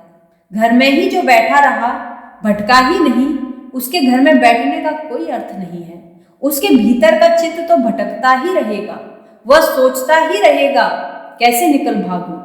इसलिए अक्सर ऐसा हो जाता है कि अच्छे माँ बाप के बेटे बुरे हो जाते हैं। उनका कारण कुल इतना ही है कि अच्छे माँ बाप होते हैं, जरूरत से ज्यादा अच्छा करने की कोशिश में लगे होते हैं। उनका भी कसूर नहीं है। उन्होंने जिंदगी में देखा सब व्यर्थ है, अब अपने बच्चे को बचा लें सोचते हैं, मगर न उनके माँ बाप उनको बचा पाए थे, न वे अपने बच्चों को बचा पाएंगे। अनुभव से ही कोई सीखेगा। अनुभव से जो वंचित रह गया वह दरिद्र रह जाता है। तो अच्छे माँ बाप अक्सर बच्चों के घातक हो जाते हैं, सब तरह के बंधन डाल देंगे। ऐसा मत करो, वैसा मत करो, यह मत जाओ, वहां मत जाओ। इन सारे बंधनों का परिणाम यह होगा कि बच्चा गोबर गणेश रह जाएगा, मिट्टी का लौंदा। उसमें कोई शक्ल भी पैदा नहीं होगी, और अगर उसमें जरा भी बल है और आत्मा है तो वह बगावत करेगा, वह भागेगा बाप से, वह भागेगा घर से, वह चोरी से रास्ते निकालेगा, क्योंकि हर बेटे को अपने माँ बाप को नहीं कहना ही पड़ता है। अगर वे नहीं न कहें तो उनमें आत्मा पैदा नहीं होती, वे नपुंसक रह जाते हैं। अगर थोड़ा भी बल है, ऊर्जा है, तो वह कोई उपाय खोजेगा कि कैसे माँ बाप कहते हैं सिगरेट मत पियो, यह पीकर बताएगा। उसे बताना ही पड़ेगा पीकर, यह उसकी मजबूरी हो गई। नहीं बताएगा तो उसमें प्राण नहीं है, वह कोई ना कोई उपाय खोजेगा। वह हर तरह से माँ बाप की जो बंधन की प्रक्रिया है उसको तोड़कर मुक्त होने की चेष्टा करेगा, और तब जो माँ बाप चाहते हैं उसके विपरीत हो जाएगा। महात्मा गांधी ने अपने बड़े बेटे हरिदास के लिए बड़ी कोशिश की। वह कोशिश बड़ी नासमझी से भरी है। वह महात्मा गांधी के संबंध में कोई बहुत ऊंचा ख्याल पैदा नहीं करवाती। वह कोशिश बिल्कुल अमनोवैज्ञानिक है। महात्मा गांधी चाहते हैं कि बेटा शराब न पिए, सिगरेट न पिए, मांस न खाए, होटल में न खाए, शाकाहारी हो। महात्मा गांधी चाहते हैं बेटा स्कूल में भी पढ़ने न जाए, क्योंकि वहां और गलत लोगों से साथ हो जाएगा। वे चाहते हैं यह शादी भी न करे, ब्रह्मचारी रहे। अब ये सब बातें बेबूझ हैं और यह जबरदस्ती है। यह बेटे के अपने अनुभव से नहीं निकल रही है, और बेटे ने इसका ठीक बदला लिया। उसने शराब भी पी, वह वैश्यगामी हुआ, जुआरी बन गया। वह जो गांधी कहते थे उससे विपरीत किया, मांसाहारी बन गया। शायद गांधी ने शाकाहारी नहीं थोपा होता तो मांसाहारी नहीं बनता। फिर आखिरी गांधी को चोट पहुंचाने के लिए उसने हिंदू धर्म भी त्याग कर दिया। उसने इस्लाम स्वीकार कर लिया। कुछ हर्जा नहीं इस्लाम स्वीकार करने में, लेकिन गांधी को चोट देने के लिए, क्योंकि गांधी कहते थे अल्लाह ईश्वर तेरे नाम, सब एक ही हैं। लेकिन जब हरिदास गांधी अब्दुल्ला गांधी हो गया तो गांधी को चोट लगी, और जब हरिदास को खबर मिली कि बाप दुखी हुए तो वह बड़ा प्रसन्न हुआ। तो उसने कहा, अरे फिर अल्लाह ईश्वर तेरे नाम, उसका क्या हुआ? जब हिंदू मुसलमान एक ही हैं तो हरिदास गांधी की अब्दुल्ला गांधी, क्या फर्क पड़ता है? हालांकि हरिदास और अब्दुल्ला का एक ही मतलब होता है, अब्द अल्लाह, अल्लाह का दास। हरिदास, कुछ फर्क नहीं है दोनों में। मगर वह गांधी की जबरदस्ती, अच्छे बाप की जबरदस्ती, थोपा गया महात्मापन हरिदास को विकृत कर दिया। उसका जिम्मा गांधी पर है। अगर कहीं आखिरी अदालत है तो हरिदास नहीं पकड़ा जाएगा, मोहनदास करमचंद गांधी पकड़े जाएंगे, क्योंकि हरिदास ने कुछ किया नहीं। छोटा बच्चा अभी भोला है, संत नहीं है। संत की उससे आशा भी मत करो। संत तो कोई तभी हो पाता है जब वह बहुत पापों का स्वाद ले और पाए कि सब पाप कड़वे हैं और जहरीले हैं। अपने अनुभव से पाए तो ही पाया, और पाकर एक दिन लौटे, एक दिन दूर निकल जाए, रास्ते से वंचित हो जाए, भटक जाए, अमार्ग पर हो जाए, और फिर एक दिन वापस अपनी ही स्वेच्छा, अपनी ही समझ, अपनी ही प्रज्ञा से घर आए। जीसस की कहानी बड़ी प्रसिद्ध है। एक बाप के दो बेटे, दोनों ने बाप से झगड़ा किया, आधा आधा धन बांट लिया। छोटा बेटा तो छोड़कर चला गया अपना धन देकर, बड़ा बेटा बाप के पास ही रहा। छोटे बेटे ने तो जाकर जुआ खेला, शराब पी, मांसाहार किया, वैश्यागमन किया, सब धन बर्बाद कर दिया, भिखारी हो गया, भोजन के लिए भी भीख मांगने लगा। बड़ा बेटा बाप के पास रहा, बाप की सेवा भी की, खेती बाड़ी भी संभाली, बगीचों की देखभाल की, मेहनत भी की, धन को बढ़ाया भी। वर्षों बाद बाप को खबर लगी कि बेटा भिखमंगा हो गया है। छोटा बेटा, उसने खबर भेजी कि वह आ जाए घर। छोटा बेटा घर लौटा तो बाप ने एक भोजन दिया, पूरे नगर को भोज दिया और बड़े भोजन तैयार करवाए। बड़ा बेटा खेत पर था, किसी ने उसे खबर दी कि भाई सुनो, यह भी मजा, तुम जिंदगी भर बाप के पास रहे, सेवा की, धन को दुगना चौगुना किया। वह छोटा नालायक, वह गया, भाग गया, सब लेकर धन, सब बर्बाद कर दिया, सब तरह की गंदगियों में गिरा, सब तरह की नालियों में कीड़ा बना। अब भिखमंगा होकर लौट रहा है और बाप भोज का आयोजन कर रहा है। तुम्हारे लिए कभी भोज का आयोजन नहीं किया। सबसे मोटी भेड़ें काटी जा रही हैं और सबसे पुरानी शराब निकाली जा रही है, और तुम्हारे लिए तो यह कभी नहीं किया। बड़े बेटे को भी बहुत दुख हुआ। कि यह बात तो सच है। उसको भी चोट लगी। वो घर आया, घर देखा तो बंधनवार लगे हैं, दिए जलाए गए हैं, बाजे बज रहे हैं। यह तो बहुत उदास हो गया। उसने अपने बाप से जाकर कहा कि यह क्या हो रहा है? मेरे स्वागत में तो कभी कुछ नहीं हुआ। मैं तुम्हारे पास रहा। यह कैसा इनाम, यह कैसा पुरस्कार? बाप ने कहा, तू समझा नहीं। तू तो मेरे पास ही था, लेकिन जो दूर गया था और भटक गया था और घर लौटता है, उसका स्वागत करना जरूरी है। जीसस यह कहानी इस अर्थ में कहते हैं कि जो भटक जाते हैं, परमात्मा उन्हीं का स्वागत करता है, क्योंकि वह जीवन का पाठ लेकर लौटते हैं। बच्चा तो भटकेगा, बच्चे का कोई मूल्य नहीं है। वह जंगल में जो आदिवासी है, वह कभी न कभी बंबई का वासी और न्यूयॉर्क का वासी बनेगा। वह बच नहीं सकता ज्यादा दिन। वह चल ही रहा है उसी तरफ, जा ही रहा है उस तरफ। लेकिन जो व्यक्ति जीवन की सारी स्थिति को समझकर, सारे ज्ञान को देखकर एक दिन इस सब को छोड़ देता है, इसके बाहर हट जाता है, वही संत तत्व को उपलब्ध होता है, वही सिद्ध है। तो मैं विश्वविद्यालयों को बंद कर देने के पक्ष में नहीं हूं, लेकिन चाहता हूं उनके मुकाबले विकल्प होने चाहिए, जहां ज्ञान से थके हुए लोग प्रेम की शरण आ सकें। जबीने शौक को सजदों की आरजू है अभी ये सिलसिलाए इज्जो नाज रहने दे। अभी नजर में फसूने जमाल बाकी है, अभी चमन में बहारे मजाज रहने दे। अभी कशिश रूखो गेहूं की मिट नहीं पाई, अभी हजूमे तमाशाए नाज रहने दे।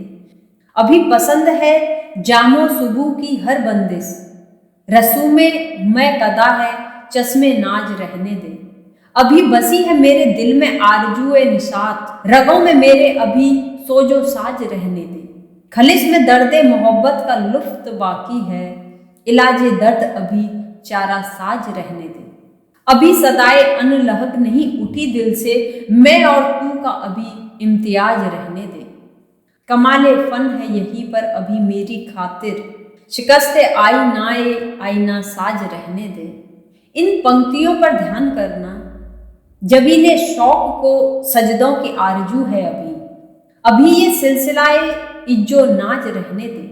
अभी प्रार्थना की इच्छा है, अभी पूजा की आकांक्षा है, अभी किसी दहलीज पर झुकना चाहता हूं, तो अभी छीनो मत। अभी नजर में फसूने जमाल बाकी है, अभी चमन में बहारे मजाज रहने दे। और अभी आंखें सौंदर्य को देखने के लिए प्यासी हैं, तो अभी वसंत को रहने दो, अभी वसंत को विदा मत करो। अभी कशिश रूखे, तो अभी मेरे इस प्रेम की पीड़ा को हे चिकित्सक दूर न कर, अभी यह पीड़ा रहने दे।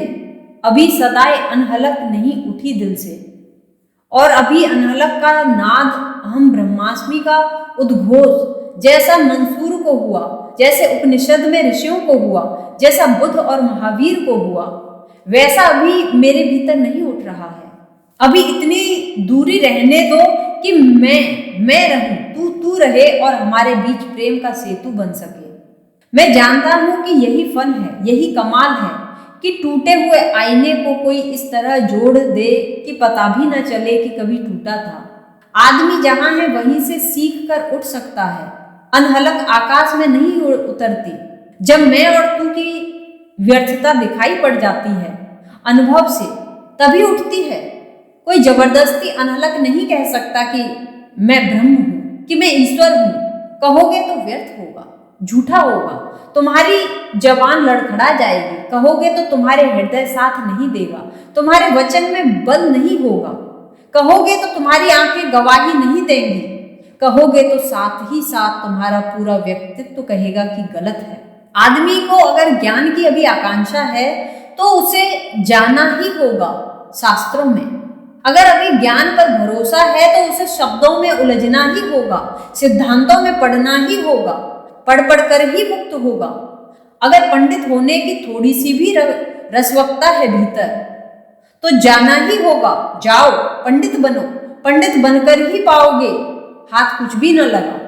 तो मैं इस स्थान को कहता हूं अविद्यापीठ, एंटी यूनिवर्सिटी, जहां हम कुछ सिखाते नहीं, जो सीख कर थक गए हैं और जो अब अनसीख में उतरना चाहते हैं वहीं ले चलते हैं। रमण से किसी ने पूछा कि मैं सीखने आया हूं, आपके पास मुझे कुछ शिक्षा दें। रमण ने कहा, फिर तुम गलत जगह आ गए, तुम कहीं और जाओ, क्योंकि हम यहाँ सिखाते नहीं, भुलाते हैं। जिस दिन भूलने की तैयारी हो आ जाना। मेरा निमंत्रण भी उन्हीं को है जो भूलने के लिए तैयार हैं।